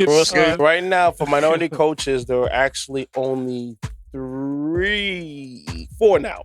4 NFL. I'll go with 3.5. I say 4. He identifies as biracial. So we're going by the no. rule? He identifies as biracial. So 4 out of 28, I guess. No, he calls himself biracial. So I'll say 3.5 out of 28. Yeah. And right now, what you're seeing, a lot of offensive coaches are being hired instead of defensive coaches because we can't do defense, but we know defense are pretty much the more dominantly black. Defensive coach, yeah. No, I mean defense teams. All across. Well, NFL. Yeah. There's more. The NFL has more predominantly black players than anything else. But still, listen, I'm sure if he wanted to, Ray Lewis could be a defensive coordinator. Yeah, but I don't think he wants to deal with the nonsense with that. No, well, he probably doesn't. Him and Shannon Sharpe, because I hear Shannon Sharpe said on his episode, I couldn't be a head coach because if I give you a play and you practice the play and you don't execute the play, I have a problem with that. I feel him. You gotta understand. You gotta understand. You gotta evaluate the level of talent we're talking about. Yeah. Shannon Sharpe is an elite talent. Yes, he is. So he can't fathom that we practiced it over and over. We're doing these things and you can't do it. Yeah. When the time comes. When time comes. This is why not all great players are meant to be coaches. No. Good point. Or executives. Yes, that's a good point. And then you brought up Shannon Sharpe, and I want to go on that route. I'm going to forever say it to the day I die. I believe Sterling Sharpe should be in the Hall of Fame. I agree. Based on his numbers, and people are like, well, he didn't have a full year, but Gale Sayers only had four seasons. He's in the Hall of Fame. If you're going to go down that route. His trajectory was Hall of Fame. His trajectory, he would have been better than Jerry Rice. That's what the way it was going. That's on pace. That's pretty And serious. mind you, that he just got Brett Favre. Man. So imagine him doing the numbers with Brett Favre, how they would have been together. Oh, yeah. Oh, my God. They probably won more Super Bowls. Boy. And mind you, they had one year when the Packers went against the Broncos. Yeah. So you got Sterling Sharpe versus Shannon Sharpe? Oh, that'd be an awesome game. That would be an awesome game. That's special right there. Well, special indeed. That's special. And let's continue this thing going. So now, like I said, the Rooney Rule's been edited, and mandatory teams will have to hire minority coaches, assistant coaches. But I hope of significant roles. Still continues, though. Who? All these lawsuits. I'm going to get to that right now. So, foremost Cardinals head coach Steve Wilks has joined the lawsuit as well, stating that he was set up to fail and he was set up to be a bridge coach in 2018. Wilks finished the season 3-13 and never was given a second chance to succeed within the single season that he was there. That same season, he picked up Josh Rosen, and Josh Rosen, since being drafted, has been a journeyman quarterback. Wow. At the time, Steve Klein, who was the general manager at the time, was arrested for a DUI and made questionable personal decisions based on the team performance for the Arizona Cardinals. The next season, the Cardinals got Kyler Murray and Texas Tech head coach Cliff Kingsbury. Kingsbury at the time had losing season at Texas Tech and had no NFL experience at all, but yet he was hired. Also, Klein is still the GM of the squad to this day, even though getting hit with a DUI. We'll turn the other cheek for certain people. Watch your back. Now here's a worse one out of all of it. Yeah. Ray Horton added the list to the lawsuits. He has a suit with Tennessee Titans. Now here's the thing that was effed up, and I'm like, this is not good. So Ray Horton said that he's been a long-time NFL assistant head coach. He was interviewed with the Titans around 2016 for head coaching. But Mike Mularkey was hired in 2016. In a podcast interview, he said in 2020, Mularkey said that the Titans told him that he was going to be the head coach of the team, even though they were still doing interviews with other coaches. And that's how he joined the list, because it's a sham. There you go. You hire me to fill a quota. Oh, yeah. If Mike Mularkey was never told those things, they've been okay. But because he was told that during an interview, i.e. what happened to Brian Flores, lawsuit coming down. He ain't his token something? Ray Horton is suing the league for the sham interview, and he was only to satisfy the Rooney Rule. Mularkey felt sorry for other coaches preparing hard for interviews, but they fell short because they had no shot at all. On to other news of the NFL. Scandalous stuff right here. Dan Snyder is in trouble again. Shocker. This time for allegations for financial improprieties. It's reported that the Commanders withheld ticket revenue from the NFL. By NFL bylaws states that teams are supposed to pay 40% of ticket revenue to the league, and the money is dispersed to visiting teams. The 40% of the shares of the ticket revenues are the local revenue shared amongst the league's teams. That money isn't also shared by the NFL and the teams, but also shares amongst the players because it factors into salary cap. The Commanders deny any wrongdoings. Right. If found guilty of these charges, he will have no choice but to sell his team because you stole from the NFL and the NFL team and your players by you withholding funds.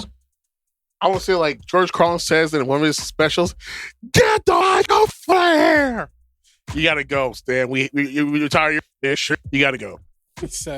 Retire. Here, swipe there, swipe here, swipe there. I'm not gonna know about this. Yeah. Let me just take 100K. They gotta be doing the worst ever since he owned that team. That's man. great. He gotta go. He really gotta go. Like, I don't get it. You own an NFL team, and this is what you're doing. You say effing up. You know how crazy that sounds? You think they're not gonna just, there's not gonna be some like, some HR just throw them in and just like take all the computers, take all the files, and just go through everything. And the proposal the NFL's be handing over this information, not the NFL, an accounting firm is signing this information to the Senate committee hearing, and this would then pass on to the NFL. Your books better match, bro. Yep, it's gonna be a your risk. Books don't match. Bad enough you got a lawsuit pending on yourself. Now you stealing? Oh, you effed up. You're doing a lot right now, bro. I'm gonna say like the guy said in the show, the whitest kids you know. Abe Blinken. Oh, now you fucked off. Now you fucked off. Now you fucked off. You have fucked off now. Now you fucked off. Now you fucked off. Now you fucked off. Now you fucked off. Now you fucked off. Now you have. Get hit? Yo, it's crazy. Oh, you fucked off, man. It's over for this dude. It's a wrap. Bro, listen, new ownership coming in 2024. Yeah. As an NFL player, I'd feel offended. All right, I was like, damn well, I got a microwave window to max my dollars, and you taking money from me? Wow. You better not be caught slipping. I'll tell you that.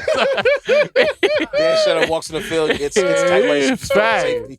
So you better never be the last one to leave this place. I'll tell you that. You're gonna have security. Yeah. Oh man, I'm gonna be on safari. Oh my God. We're gonna take a break. I got a song by D-Voice called "Boo Baby." Oh, I got one more story. We got to talk about the punishment. Come back.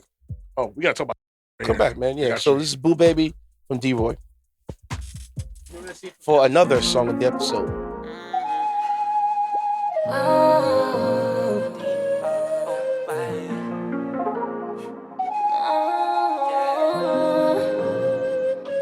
Cause that my boo baby. I be all up in that when I'm deep, it drive you crazy. Cause that my boo baby. Don't be worrying about them haters. Mess with me, I make you famous. Cause that my boo baby. My boo boo, my boo boo, my boo. My boo, that's my boo baby. Don't be worrying about them haters. Mess with me, I make you famous.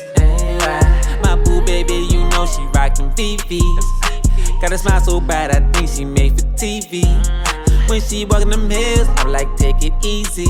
Cause when we in that bed, you know we getting freaky.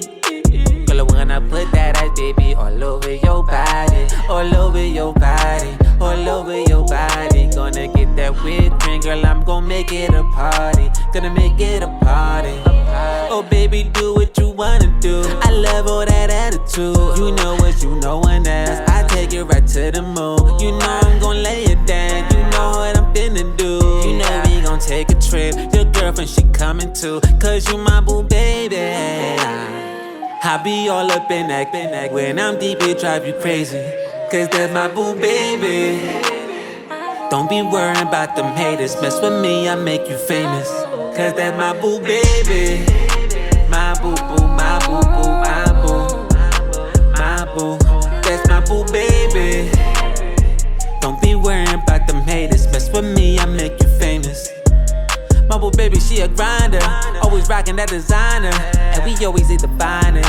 Oh, I love her, she a rider. Tell your ex to fall back. Bring it here, 99er. I can tell how you riding. He don't treat you like a diamond. You the one mind to bring out that heater. Got my boo baby on side of me, you see it. Better get your money up. that re-up. Cause you see this how we coming and believe it. See, I'm not done with the play. I'm going hard every day. From the shopping to the vacay. See my baby gonna bust it open. Hop up in it like Mayday. This shit on that hazy. The life be living so crazy. Cause that's my boo baby. I be all up in that. When I'm deep, it drive you crazy. Cause that's my boo baby. Don't be worrying about them haters. Mess with me, I make you famous. Cause that's my boo baby. My boo boo, my boo boo, my boo. My boo, that's my boo baby. Don't be worrying about them haters. Mess with me, I make you famous. That's my boo baby. Boo baby. That's my boo baby. Don't be worrying about them haters. Mess with me, I make you famous. Oh,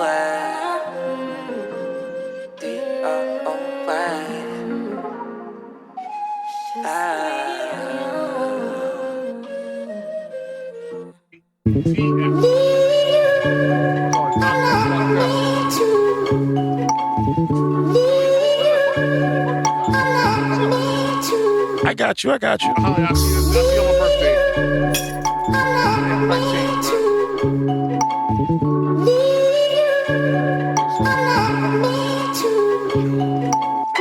I guess making sure that you good was my bad. I kinda thought you had the same feelings I had. And you helped sell it like a fly ad. But you was macking at the house, iPad. Not mad, but there's a few disappointments. Let's just say that I canceled on a few appointments. I blew paper with you, not a joint if. I say if when I'm trying to make a point. Ish, yeah, man. Another little gem.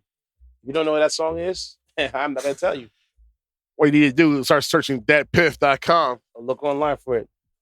Man. Well, so you said you got one more for us? I have one more. Because I got one more. And that guy, Florida, that situation. Which guy in Florida? The one we got,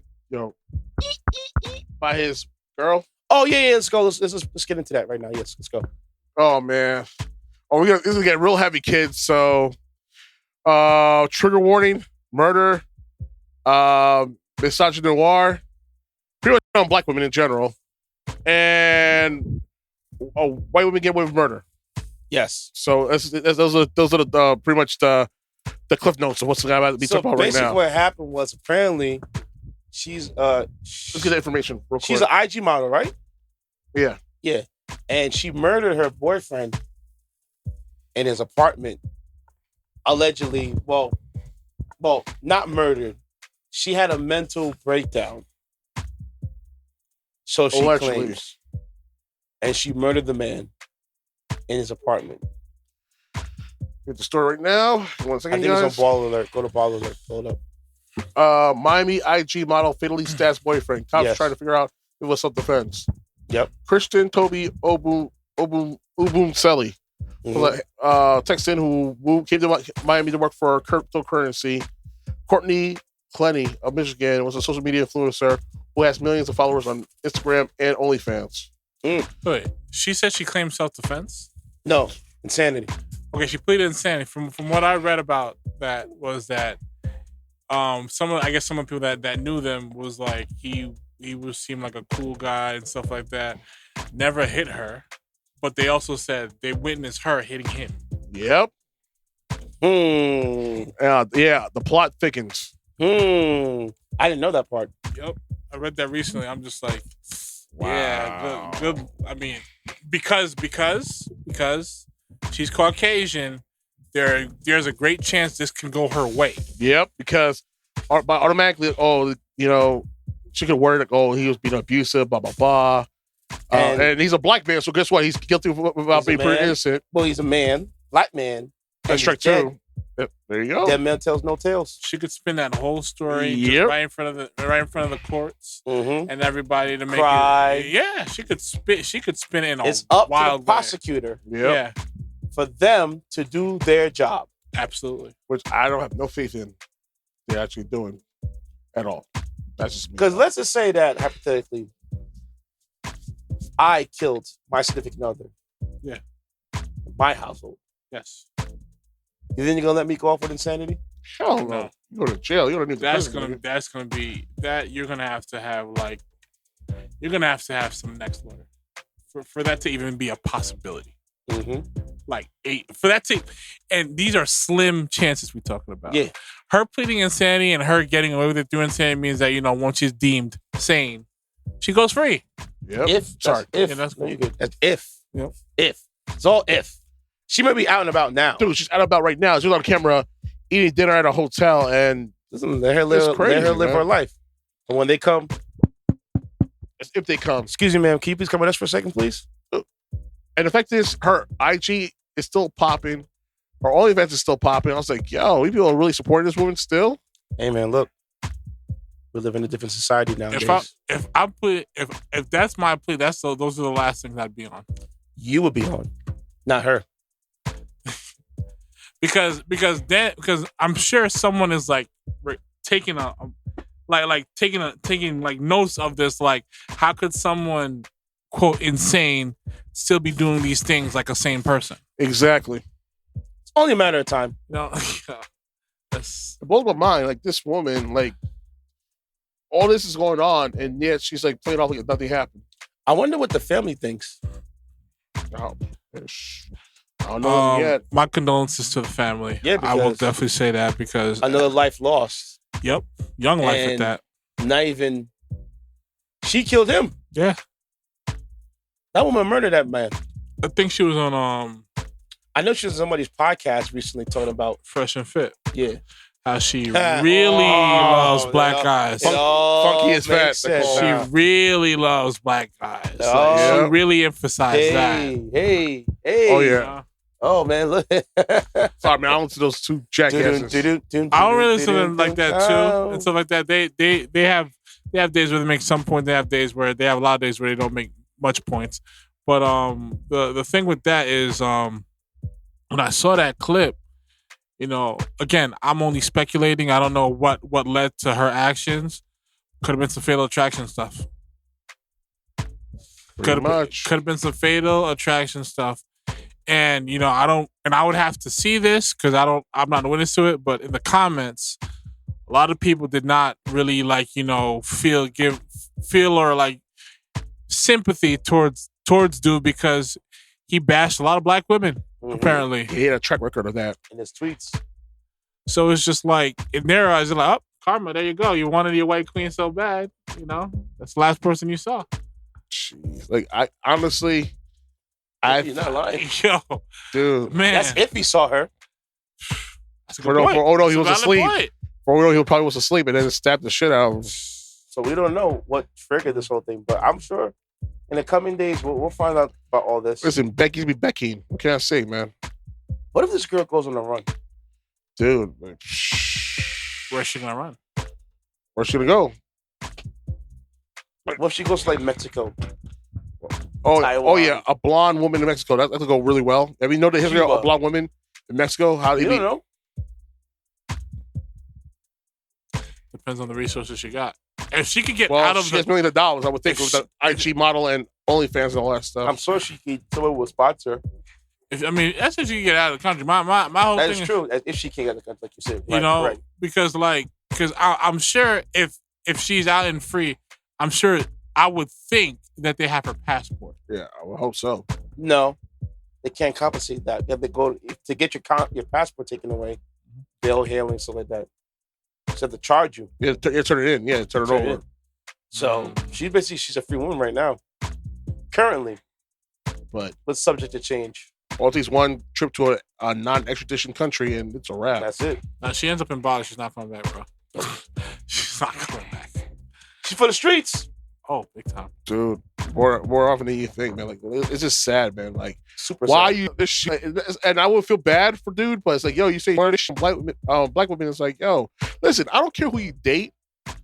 Don't under race or your own race because things didn't work out your way. Listen, just don't. Women. Period. Well, that's not your cup of tea. Leave it alone. True. Exactly. Listen. Granted, some of my sisters, they're dun. Yeah, but I don't. You know this. I just say it's not my cup of tea. Yeah, Yeah, I don't condone ever issue on women from my culture, regardless of my experience. Because at the end of the day, that was my experience with that woman.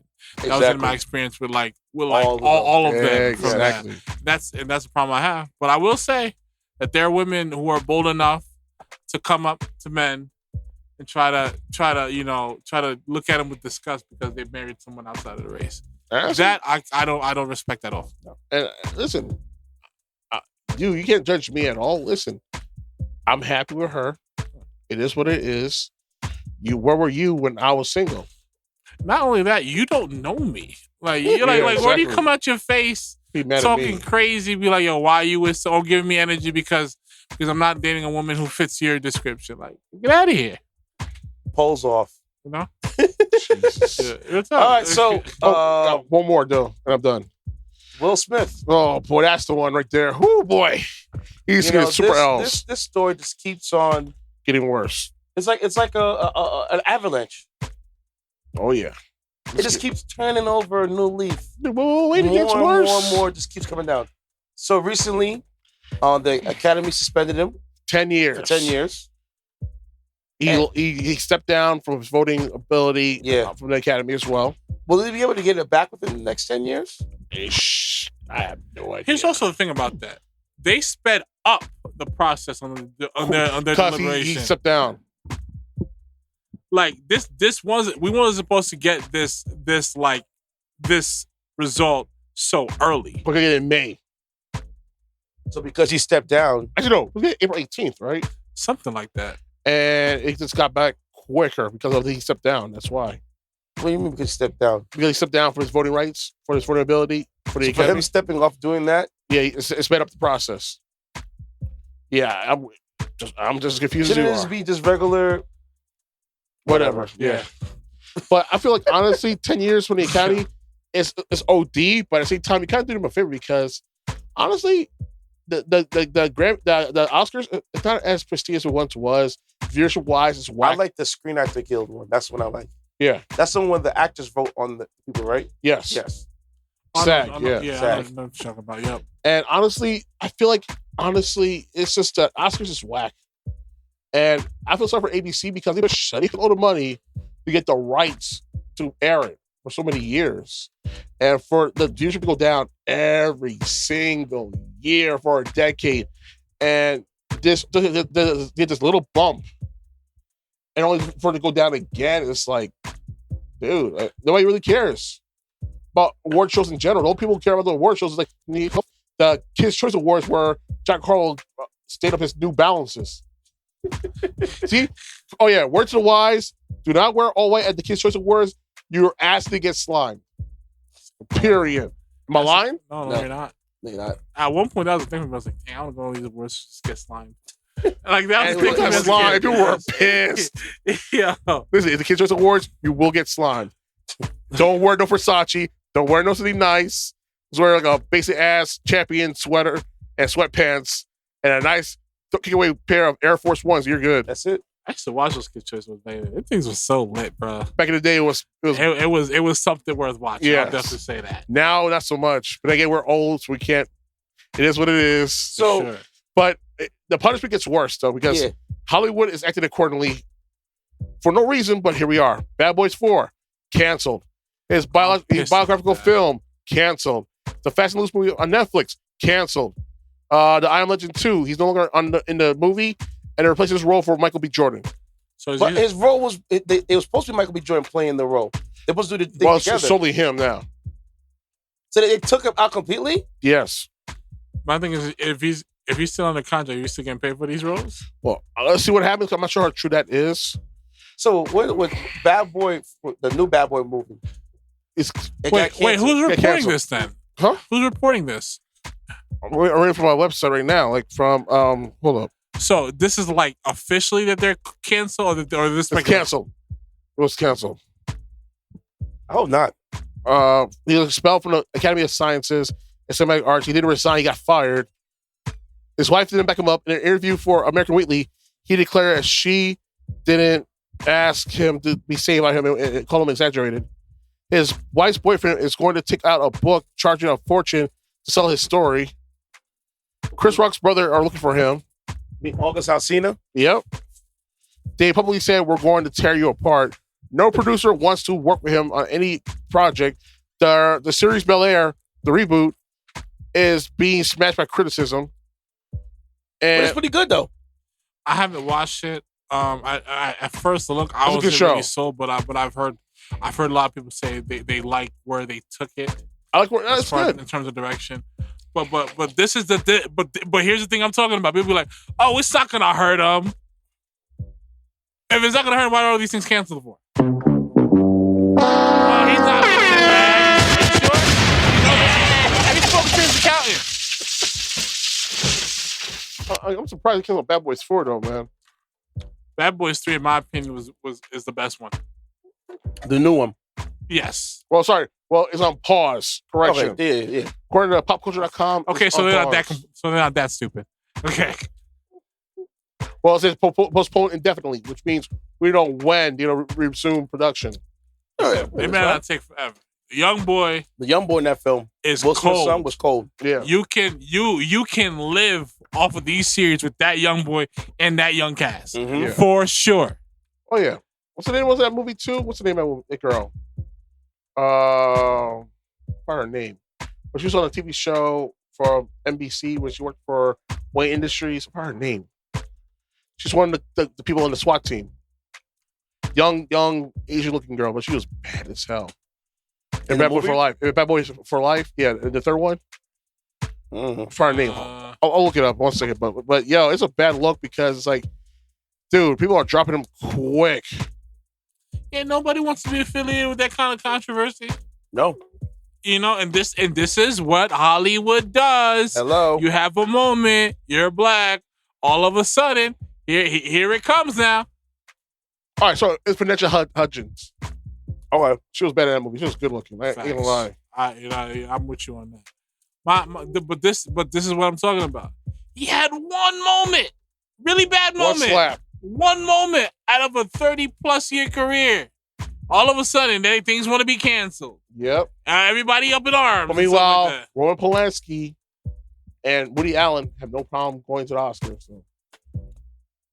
And Woody Allen married his daughter. Yes, he did. He married his daughter. The one he adopted, he married her. And Roman Polanski had a sexual relations with a 13-year-old and fled the country so he won't be prosecuted. He's now living in Paris, France, where he won't never see a day in the courtroom. You see that? If it was up to me, I'd tie him up in a white van, get him back in the Remember the movie Rush Hour 3? Yeah. Remember the movie Rush Hour 3? Yeah. The guy that was the inspector for the French police that had them Carter and Chan get beat up by phone books? Yeah. That's Roman Polanski. Oh. Hold on, let me see. The white dude you got punched in the face at the end of the movie? Yeah, that's Roman Polanski, guys. Polanski. Polanski. Oh, this old dude. Yep, he was in Rush Hour 3. Yeah. Gave Carter and Chan, I think his name's Chan, the yellow phone book treatment. So wait. He's in Russia? Rush Hour 3. Rush Hour. Where is he? He's in Paris, France right now. They say he this thing happened in 1977. Yep. Wow. Yep. On your unlawful sexual intercourse with a minor, rape by use of drugs, privation, sodomy. And the parents okayed it. And lascivious acts. Yep. And the parents of the child okayed it. This happened in America? Yes. You know about this? No, it's the first time I ever knew about this. There's a whole documentary on HBO about it. And the parents okayed for him to smash this girl out? They're cool with it. You know what they're going to say? And she was 14. Yes. And they were cool with it. The parents. Oh, it was a different time, though. And that's the excuse. No. That's the actual excuse. It was a different time. Trust me, I made the same case when freaking Elvis was going around, flying out 14-year-old girls. Everybody kept telling me it was a different time. It was a different time. And Jerry Lewis banged out his cousin or niece who was 13 years old. And he was in Rush Hour? 3, yep. Rush Hour 3. They let him perform Rush Hour 3 knowing this stuff? Sir, it was a different time. It's Roman Polanski. What's so special about him? Rosemary's Baby. I don't know what that He is. directed Rosemary's Baby. He's a director. You never seen Rosemary's Baby at all? No, About a woman who was impregnated by the devil. Never seen Rosemary's Baby at all? never. Watch that movie. I guess I'll check it. It's an amazing horror movie. Very psychological, mindful movie. That's what they keep really telling me. You got these older heads, taking these 14-year-old girls out on dates, but no, it was a different time. That's what they keep telling me. I thought pedophilia is wrong no matter what period. It's like, see, people were canceling like this, like Revenge of the Nerds. I don't think we'll cancel people for doing they were doing back in the day. I would think that would be the case, right? So the excuse is they didn't know better, so it doesn't apply in that era. So That is just sick. That's what it is. Oh yeah, That's sick. So the movies he did. Here's the movies he did. all right, The Pianist, yeah. Chinatown, classic movie. Officer and a Spy, Rosemary's Baby, The Knife Gate, Fearless Vampire Hunters, Carnage, Bitter Moon, Ghost Rider, Repulsion, Macbeth, Venus and Fur, Frantic. He did a lot of movies. Oliver Twist, This may be taken the wrong way, but Rush Hour 2. But at least he made movies that didn't out himself. He directed Rush. Yeah, man. Dude, he's in a lot of movies. Goddamn, The Revenge, Innocent Sorcerers. He's in a lot of movies. God damn. Wow, So pretty much he's had money for a very long time. I gotta look this up, man. Dude, That old money goes Wow. far. I gotta double check right now. What movies he did? So he was arrested in 2009 and in 2010, and could have been extradited to the U.S., but the Swiss government released him. Yep. I wonder why that was. Wow. Yeah, I owe money long, man. That old money got reached, man. Pirates Frantic. He did Bitter Moon, Death in the Meeting, Fearless Vampire Hunters, Fearless Vampire Killers. Swiss released him because he's like, yo, don't worry, The man. Knife Gate. Let me go. I got a nice bag waiting for you somewhere. I'll give you That is crazy. I never knew about the story. Yeah. There you go. Carnage. So that's one I'm gonna add to the list now. Facts. Listen, man. That Woody Allen. old money long, man. Woody Allen, Roman Polanski, and Elvis Presley, huh? Yep. That old money, man. He said, yo, I got a bag waiting for you. So he did a Yeah. lot of good films, and I hate to say it, but I did enjoy Chinatown. I did enjoy Rosemary's Baby. I did enjoy The Knife Gate. So, Chinatown's a Kurt But the Russell, thing right? that's creepy, no, Jack Nicholson. Oh, okay. the thing that's creepy, what you said to me was that And Frantic the was parents Harrison allowed Ford. it. Yes. That's the thing. I'm like, Oh, no. It was a different time. No, positive. I saw the documentary on HBO. Her parents were cool with it. They did an interview with the parents and the daughter, who's like years removed from the whole incident. They must have got paid off, too. So, wait, so let me get this straight. Mhm. So who took him to court? The government took him to court? Yes. But still, that's still sick though. Paid him off. Listen, man. Look what you just read. The Swiss had him in custody, ready to ship this guy back to where he gets some America. charges, and all of a sudden he got out? How? Man. Oh man. Wow. I'll tell you the documentary right now. It says in the shadow of. Hold on, let me pull it up because I have it here. It's the movie. The documentary is called Roman Polanski Wanted and Desired. Yeah. That's. You know what? I haven't been saying. I'm gonna leave it alone. Let that man get caught slipping again with his pedophilia ways. Next thing you know. All right, so here's what happened. Breaking news. So-and-so is dead. Here's a synopsis, Yeah. right? Yeah. Marina Zenovich probes the sexual misconduct case against world-renowned director Roman Polanski, arrested for drugging and then having sex with a minor in 1977. Polanski famously pled guilty and fled the United States for France before sentencing, fearing a corrupt judge. Zenovich explores the events of the year in depth throughout archival footage. Shows examines Polanski's tragic past, including the murder of his wife, Sharon Tate, and surviving the Holocaust. His wife was murdered? Yeah, Sharon Tate. That was his wife. Did someone think to say to the judge, he's a flight risk? Take his passport. He must so many questions. He must have stowed away on a private jet or something. Listen, Yeah. it's we're streaming that right now. That's a crazy story. Dude. Like, I'm really in shock. Like you said, the parents allowed it. This It wasn't guy's to the just government. getting away with things and just fleeing, bro. Could you imagine that? I'd be pissed if I was a cop. Like, you're just gonna let him get away? Put a bottle in his head. Oh man. Oh my God. Yeah. Oh man. Oh man. Oh boy. Nickelodeon I After forgot Hours. about that story too about Drake Bell. Oh man. He got caught smashing out, or was it touching children? Yeah. He didn't know? Yeah, she had told me. I heard she had told me. He knew or he didn't know? Oh, I think her aunt knew. Her aunt was the one that was like, yeah, it's okay. See? You see what I'm talking about? You see the adults are culpable too. You hear this? Yeah.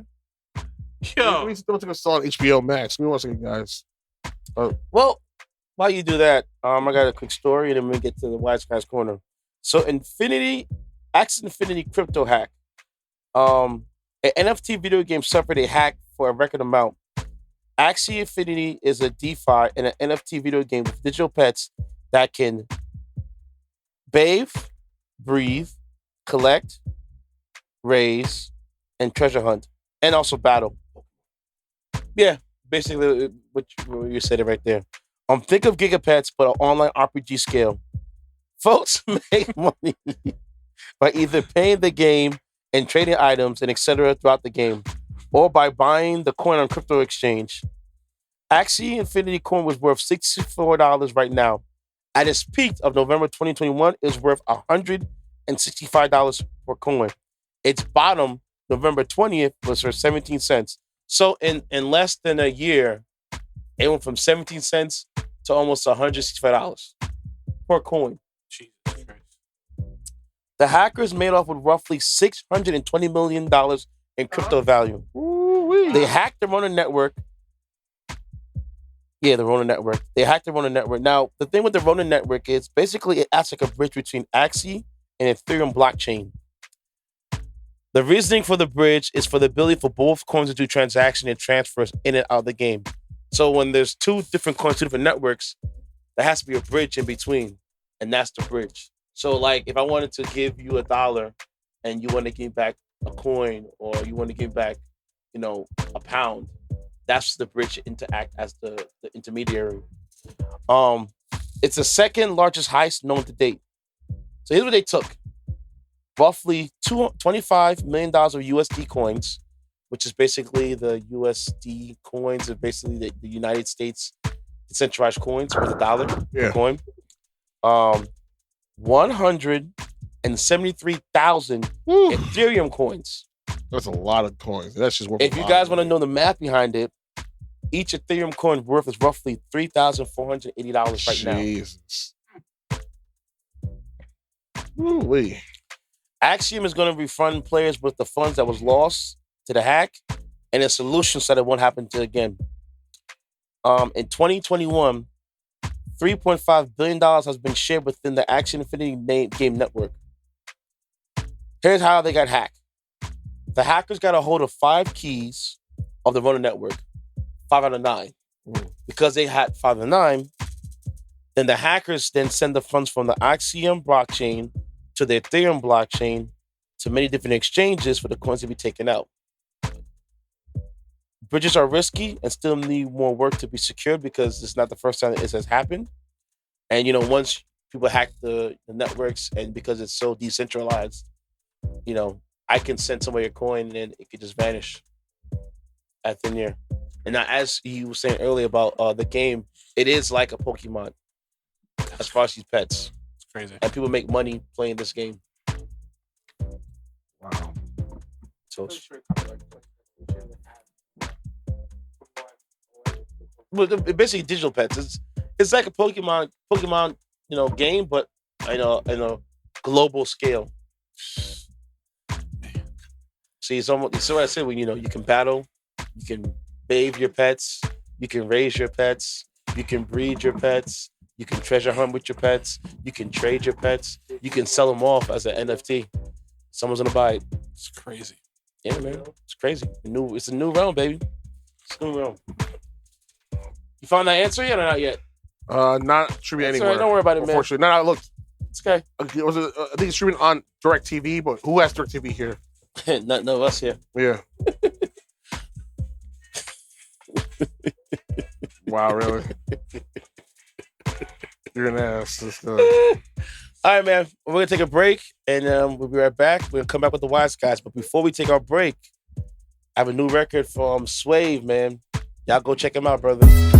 Yeah. Look. One shot, one kill, what's the deal? Young Swave, HG in Millville. Yeah, real. Hey, we set the tone now. Straight about the jump, we about to go out. Guess a lot going on over here. I swear that we can't do no wrong over here. Over there, we really on it. Over there, we really on it. Over there, we really on it. Over there, we really on it. Mommy, Vinaki, I like all that energy. I got Tron and Hennessy, baby, come and get with me. Cause we ballin' over here, leveled up, now we wildin' on them. 5K for the Fck, got me styling on them. Who you with? Where you from? Homie, what's your name? Never heard of you in New York, ain't put in pain. We making plays outside, tell me what it do. We coming for that top spot, ain't feeling comfortable. Cause Henny in the system, and ain't no telling him up if I kiss him, that's for shorty yelling. Cause I'm lit, y'all dubs, not relation. Y'all just chase some, I replay some, huh? Hey, we set the tone now. Straight about the jump, we about to go out. Guess a lot going on over here. I swear that we can't do no wrong over here. It's over there, we really on it. It's over there, we really on it. It's over there, we really on it. It's over there, we really on it. It's so phenomenal. Money straight like my liquor streets. I got a lot of juice. Young rebels making these plays. We don't go by the rules. Pull up with them rides back to back like a carnival. That boy swabbing a place to be. And I got what it takes. Shit for streets. She see the drip. Not sure it's a beat of young leak. Ain't sweating these boys. It look like I'm keep bowling. Only around some you ain't at the table. You cannot eat with us. Internet thugs better stand in your tweet. When I see no people, we take your piece. Hey, we set the tone now. Straight about the jump, we about to go out. Guess a lot going on over here. I swear that we can't do no wrong over here. It's over there, we really on it. It's over there, we really on it. It's over there, we really on it. It's over there, we really on it. There's a lot going on over here. City! You know what's the scary part about this? What? Even as I'm convinced as that I did not hear any hit potential, the people could very well say otherwise. You never know. Let's drop the tune, y'all. Get this through your head. Wise guy. You only exist out here because of me. That's the only reason. Without me, you personally, every wise guy still around, I'll take a piece of your wise guy. Where's your one? Don't ever go over my head again. Yeah, man. Closing up the show, guys, with the Wise Guy segment. You know what time it is. We're going to ask you, your question. That was posed to us by somebody else out there. And the question of today is... Dun, dun, dun. Do you know the sender of that question? Do you know the sender of that question? Or it's a friend of mine. All right. He wants to be nameless. Oh, got it. When do you know it is time for your significant other to meet your family?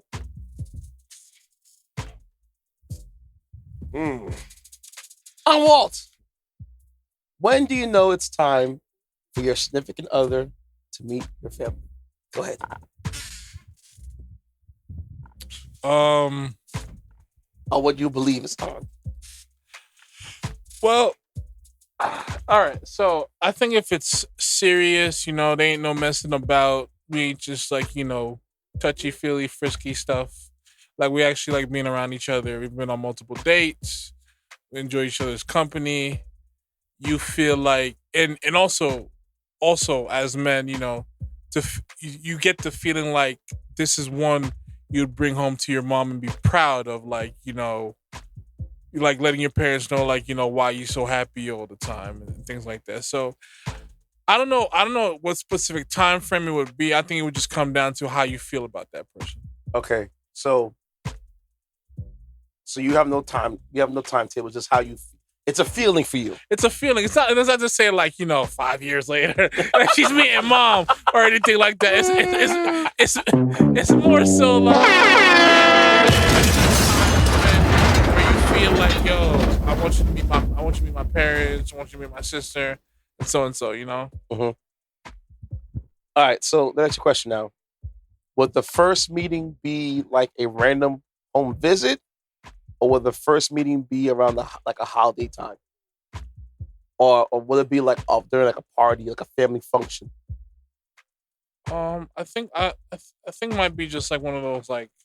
I think I'm almost leaning towards the random side because I wouldn't want to put that kind of pressure on her, Okay. Because holidays and stuff like that, those are festival, those are like close knit things. You don't. It's like I don't want her to feel like she's like a deer in headlights, something like that. I'd rather be like a one-off random visit. My parents, my sister just so happened to be there, and she's like more comfortable versus like, oh my God, I'm meeting his parents for Christmas or Thanksgiving. What should I do? It's just sort of get used to at least being around them versus just like trying to spring that up on such like festive days and things like that. Okay, Seti Rooney. Wow. Okay, I say honestly, you want to bring it to the parents. I say give it between 6 to 8 months. That's my personal thing because you have to establish that this is something you see being something that's a long-term situation. Mm-hmm. I say even a year because honestly, if the relationship, that's just me because honestly, here's the thing: I never had a relationship that lasted more than 6 months in my life. And the one time that I met, like my girl met my parents was like, and after that 6 month interval, pretty much like right there.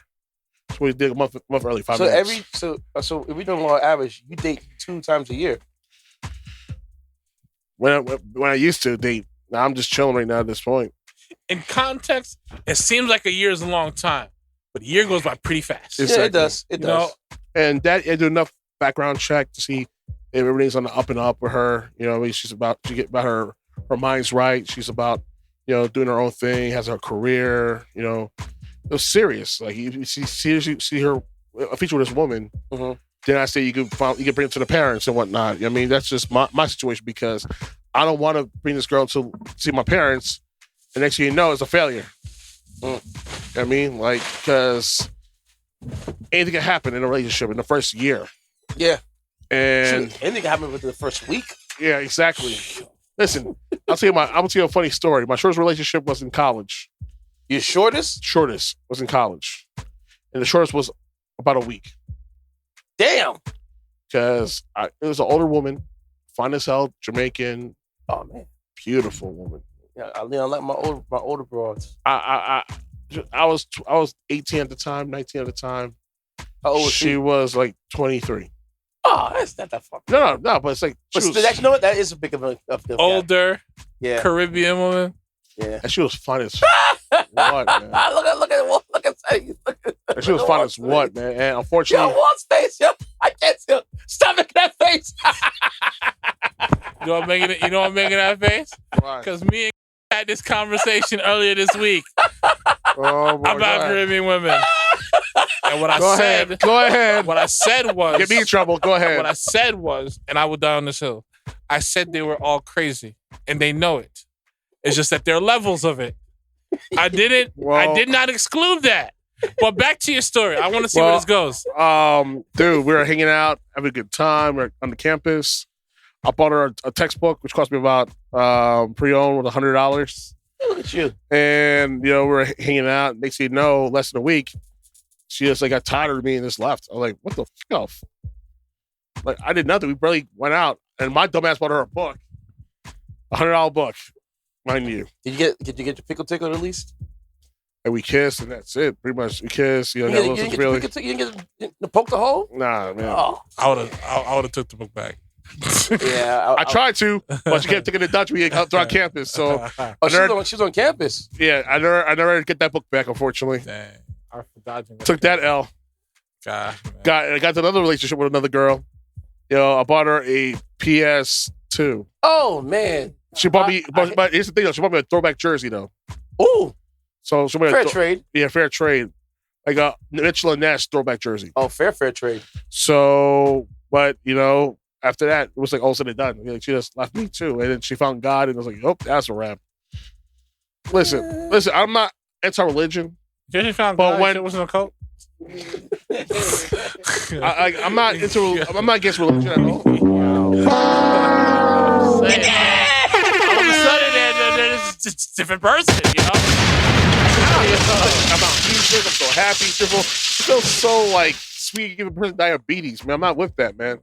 Listen, I'm all for you find religion, do your thing. I'm not knocking it.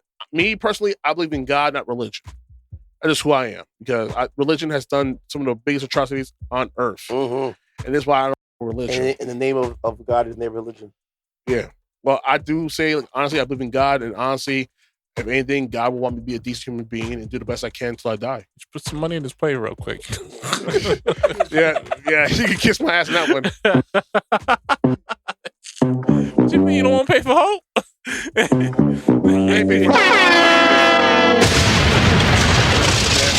need my church fella went to Coliseum, bro. I'm gonna re-up. I need to re-up, man. An example in a private jet because you can't be flying with us commoners. Nah, but honestly, man, I say window-wise 6 to 8 months because we want to make sure it's a real thing. We want to make sure it gives you enough longevity. You get to know who each other are, you and the woman, and you get to actually know what's up, how she's gonna act around people, and you bring around her friends and family, and she'll do the same likewise with you, and go from there. I don't know. It's weird for me because I'm all about feeling. More times than my feeling hasn't really changed or hasn't gotten wrong. And the thing is with me though, because I gotta be careful because my family on my mom's side of the family, oh man, they go into the jokes. They go in. So when you bring around, even my great auntie Florine, man, she be on some sexual, like dirty joke. Oh man, this shit. They get a kick out of people getting uncomfortable. Dude, it is. Dude, at my grandmother's funeral, God rest her soul, she was going to go kid, and it was like I can't even say on this radio because it's just so funny, and I was in tears, crying. My cousins, my female cousins, are the worst. Kevin, make sure you lick your body kick up and down and around. I'm like, she's standing right here. Like, what the fuck are you doing? What are you doing? I know that's what she's smiling because she know. I know you. Listen, you big, you think not that big. I'm like, oh my God. I was like, oh my God. I know exactly how he feels. Like, how you know that then? When last time you see me down there? Oh, you wanna go to the back and find out? No, I don't. You're crazy. People are crazy, bro. But nuts. They. But they mean it's all out of love, though. They snap no better than nobody else. They're the best at snapping. Yeah. All right. Dirty Dozens. They're the OGs of that. They will embarrass you in front of your congregation with the quickness. Of course. And it's be all the love. And out of love, and they're friends of love. All churches matter. But I'm. It's a feeling thing for me because I've had some relationships that lasted for a long time. It happens. And right now, and then I've had some that were very short-lived. Hopefully not a week for like me. Nah, I think it was like 2 months, like a summer. That's for a summertime. I was like, I'm done with this. All right. Nah, for real, I was like, I'm done with this. Yeah, I'm bored. I was bored. I was like, yo, over it. Your family keeps getting involved in my ish. Are you over it? I'm over it. So I'm over it. But I don't blame you. The shortest relationship I ever been involved with.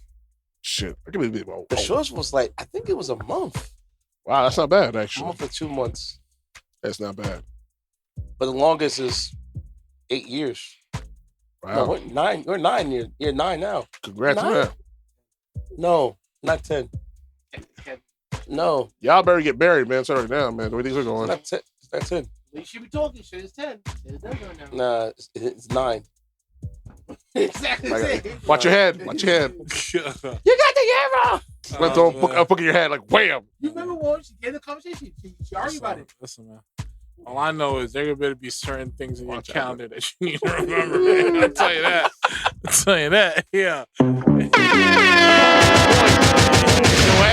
But like, it was a feeling for me. You? No, you weren't there. That was what. I remember she picked up in 4th grade. No. Someone picked up in 4th grade. It wasn't her. It was. I'm telling you. See, you getting the girls mixed up. Uh-oh. I know. Yeah. Oh, he meant Phil. Phil picked him up. Yeah, I got blur that. But nah, like it was a feeling, and I guess the timetable for me, minimum 2.5, 3 months that I bring home to mama and pop. I bring her the fam. Okay. All If right. you can pass that length of time with me, then you pass the test. Okay. That's not bad. 3 to 5 months, not bad. You know what I'm saying? But I've had some girls, I'm like, that would you won't even know where you don't know where the hell my city address is at. You won't know what the city I live in. You will never be around me. Hell no. I will never share my location with you. Want to share your location? No. It's okay. Okay. Want to join my phone account? No. I got my own. Your what? My phone account? Oh. Oh my God. Those stories. Bro, let me tell you something. Tragic. Men. Listen to me. Mm-hmm. As a male, do not sign up with your girl's phone plan. Okay? Don't do it. Yeah, exactly. He's right. And don't let her buy you a phone out of nowhere. If it's a gift, like your birthday or Christmas. Oh, you shouldn't have. Or you shouldn't have. But it was a random occurrence, like hey, your phone's jacked up. You know what I'm saying? I'm tired of you going outside with this. It's your new phone. I'm good. Don't take it. Tell her to save it for your birthday. Yeah, there you go. All right? Okay. Don't just be like, oh, I need a new phone. Can you buy me one? Don't do it. Don't do it. Because she will hold that phone over your head. Yep. I bought you that phone. I bought you that phone. I want to see what's in that phone. I don't know. All right? Keep that thing empty. Okay? It'll be a bunch of zeros. Thanks. Leave to the kids' account. Hey, real talk. No pictures, no text messages. What happened? I don't really use it like that. I just make calls. Because what she's trying to find, she will not find. And because she doesn't find it, guess what else happens? You're hiding something. Mm-hmm. Or they did just keep going on. That's why for me, when it comes to phones. Kevin Gaetz, relax. All right? I do not give out, no. Because things can be misconstrued. Things can be taken another way. And you have a problem in your hands. And this is how much I care. Not at all. Like, I got two. Fellas, I've seen it. I've seen couples fight over phones. I've seen it too. Okay? It's dumb. In the club, of all places. Because why? Phones are private thoughts. I don't want to see your phone. Yes. Let me find out naturally. Let me find out you being stupid. So, fellas, if you want to make a good movie turn bad, just follow the opposite of what we're doing. Okay? Yes, exactly. Okay? Yeah. Don't get a phone with your plan with your shorty. Don't get a family plan. No. If she's your wife, all right. Hey, you're going to have to do that. If she's your shorty, Because don't she's your do wife. When she's your shorty, your baby mama, don't do it. your wifey, Don't do no. it. Don't do it. And no. Until there's a ring on it, don't When she do carries your last name, there's a different story. it. Yes. All right? Exactly. Yes. Do not give up your phone. Don't do it. Don't do it, All right? Skip. Don't do it. And if she wants to go through your DMs, what DMs? Oh, my DMs? Delete. They're my DMs. Delete. There you That's go. it. Because I don't go through your DMs. I don't Like need to Matt go through Hardy, your man. DMs. Like Matt Hardy. Like, yo, delete. Delete. All right? Because she's going to go crazy. That's sort of the wildest thing. So, dude was sitting on a chair like this, right? I think I'm about to send them in the group chat. Yeah, you just in the group chat. I know exactly what you're talking Sit in a chair like this. Girl caught dude lacking. She takes like the top part of like a broom, locks him in, snatches the phone. My man was in panic mode, and he couldn't move. What'd she do? She took the broom and sealed him in a chair so he couldn't get up and just swiped the phone out of his hand. Oh. These girls are getting more sophisticated, man. You gotta watch out. Just lock him in the chair. He was already sitting down. It was like this. It Oh, was like this. And she just slipped it through. Oh, ooh. She slipped it through, and he tried to get up as she was running with the phone. Yep. And he was screwed. Oh, It's over, son. Over. Oh my God! I'm like tragic. Jesus Christ! He fumbled the ball, Oh, my Skip. God. He fumbled the ball. Listen, fellas, you got to be aware of your surroundings. Wait, girls at all times, okay? Get you in the higher-end smartphones. And don't do the face lock thing. No, definitely not. Please don't.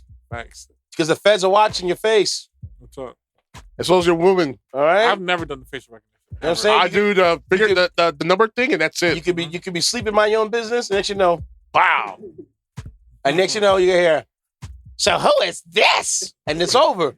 Or like, hey baby, wake up. Click. Yeah. Get a Goodfellas moment quick. Like, why is there a gun in my face? I had a girl pointing a gun on my chest before. What? Ooh, you told me this before. I remember this. Yeah. Another thing too, fellas. You know, if you're gonna have a phone like an iPhone and a MacBook, please don't make it the same iClouds. Exactly. It's just stupid. Yeah, he's right. He's right. It's just stupid. I don't get it's just. I'm good. It's separate. my MacBook Pro and my iPhone and my iPad all got their own separate clouds. Oh, just don't link the iMessage. That's it. All the link is my iPhone and my iPad. iCloud. That's it. That's it. iCloud. That's it.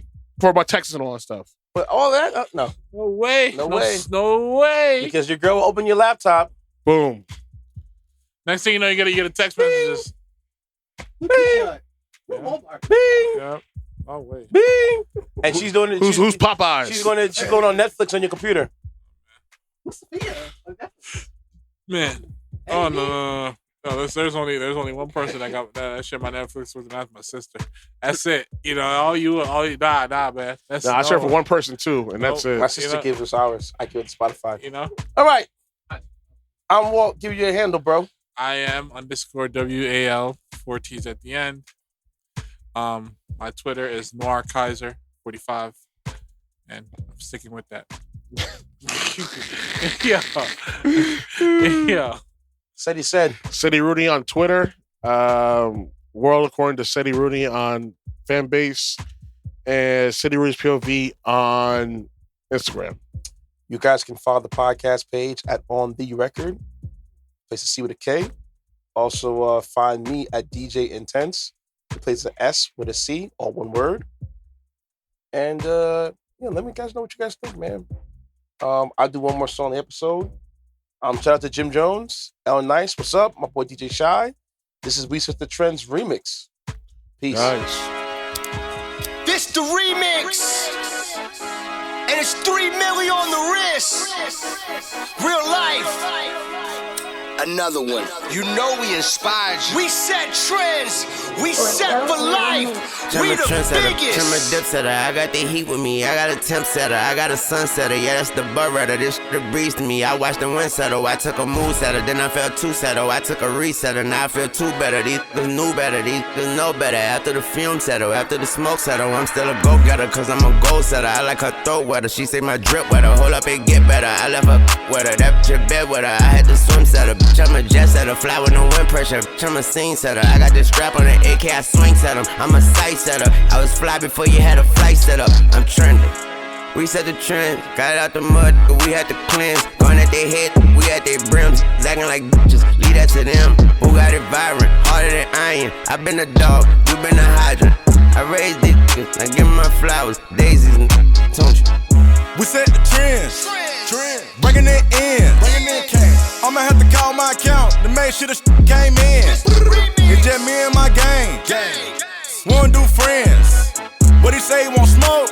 We gon' spin. We gon' spin again. I know how to get it, the Maybach is kidding. My drip is exquisite, my style is prolific. My gun come with switches, I stand on the business as God is my witness. You say you want smoke and I'm granting your wishes. Oh, that shit, what she think I'm delicious. Show me what they doing, I show you I did it. Show them how to do it, they hate to admit it. Don't show me that cause I already hit it. Don't show me $1 million, I already spent it. They know how I'm coming, they know that I'm with it. All of that cap and get one in your fitted. It's been a while, been away for a minute. Back for his mind, I don't take what I'm giving. Gave him a head start, now I'm shaving the distance. Need minds with interest to be more specific. They know the drill, we set the trends. We don't just ball, we bend the rim. 10 toes tall, we stand to win. They are not us, we are not them. We been doing this, where do I begin? Where do I start, where do I end? When they come to work, they just pretend. We put it in like we in the gym. Don't bark up the street cause you might lose a limb. Blood on my Tim, so what you can swim. So what? This water's reserved for sharks. Remember I told you before you jump in. We set the trends, bringing it in. I'ma have to call my account to make sure the came in.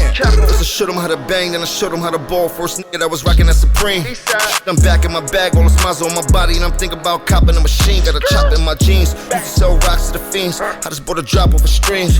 Used pumping on the block, now we chartering shit. I be jumping off the yacht with my team. Got a drop with a beam. Everybody know we the trendiest. Swatch on my wrist, caught the Emmett shit. Last deal I got, caught the Emmett shit. Niggas wanna start, we gon' end this shit. Still in the meeting, you think I was Cali. Validation, my nigga, I'm valid. Something is stuck and we keepin' it sturdy. Keep it a bucky that he got the 30. Can mention New York, you don't mention the set. Beef in your state, we gon' spin in the jet. All of this water, you can swim in my chest. Actual, they say gym is a mess. We gon' keep spinning like a bottle top. Brand new thing, ain't got a top. Keep playing till body drop. We gon' make it hot on the hottest block. We set the trends, bringing it in. I'ma have to call my account to make sure the came in. It's just me and my gang. Wanna do friends. What he say, he want smoke? We gon' spin again.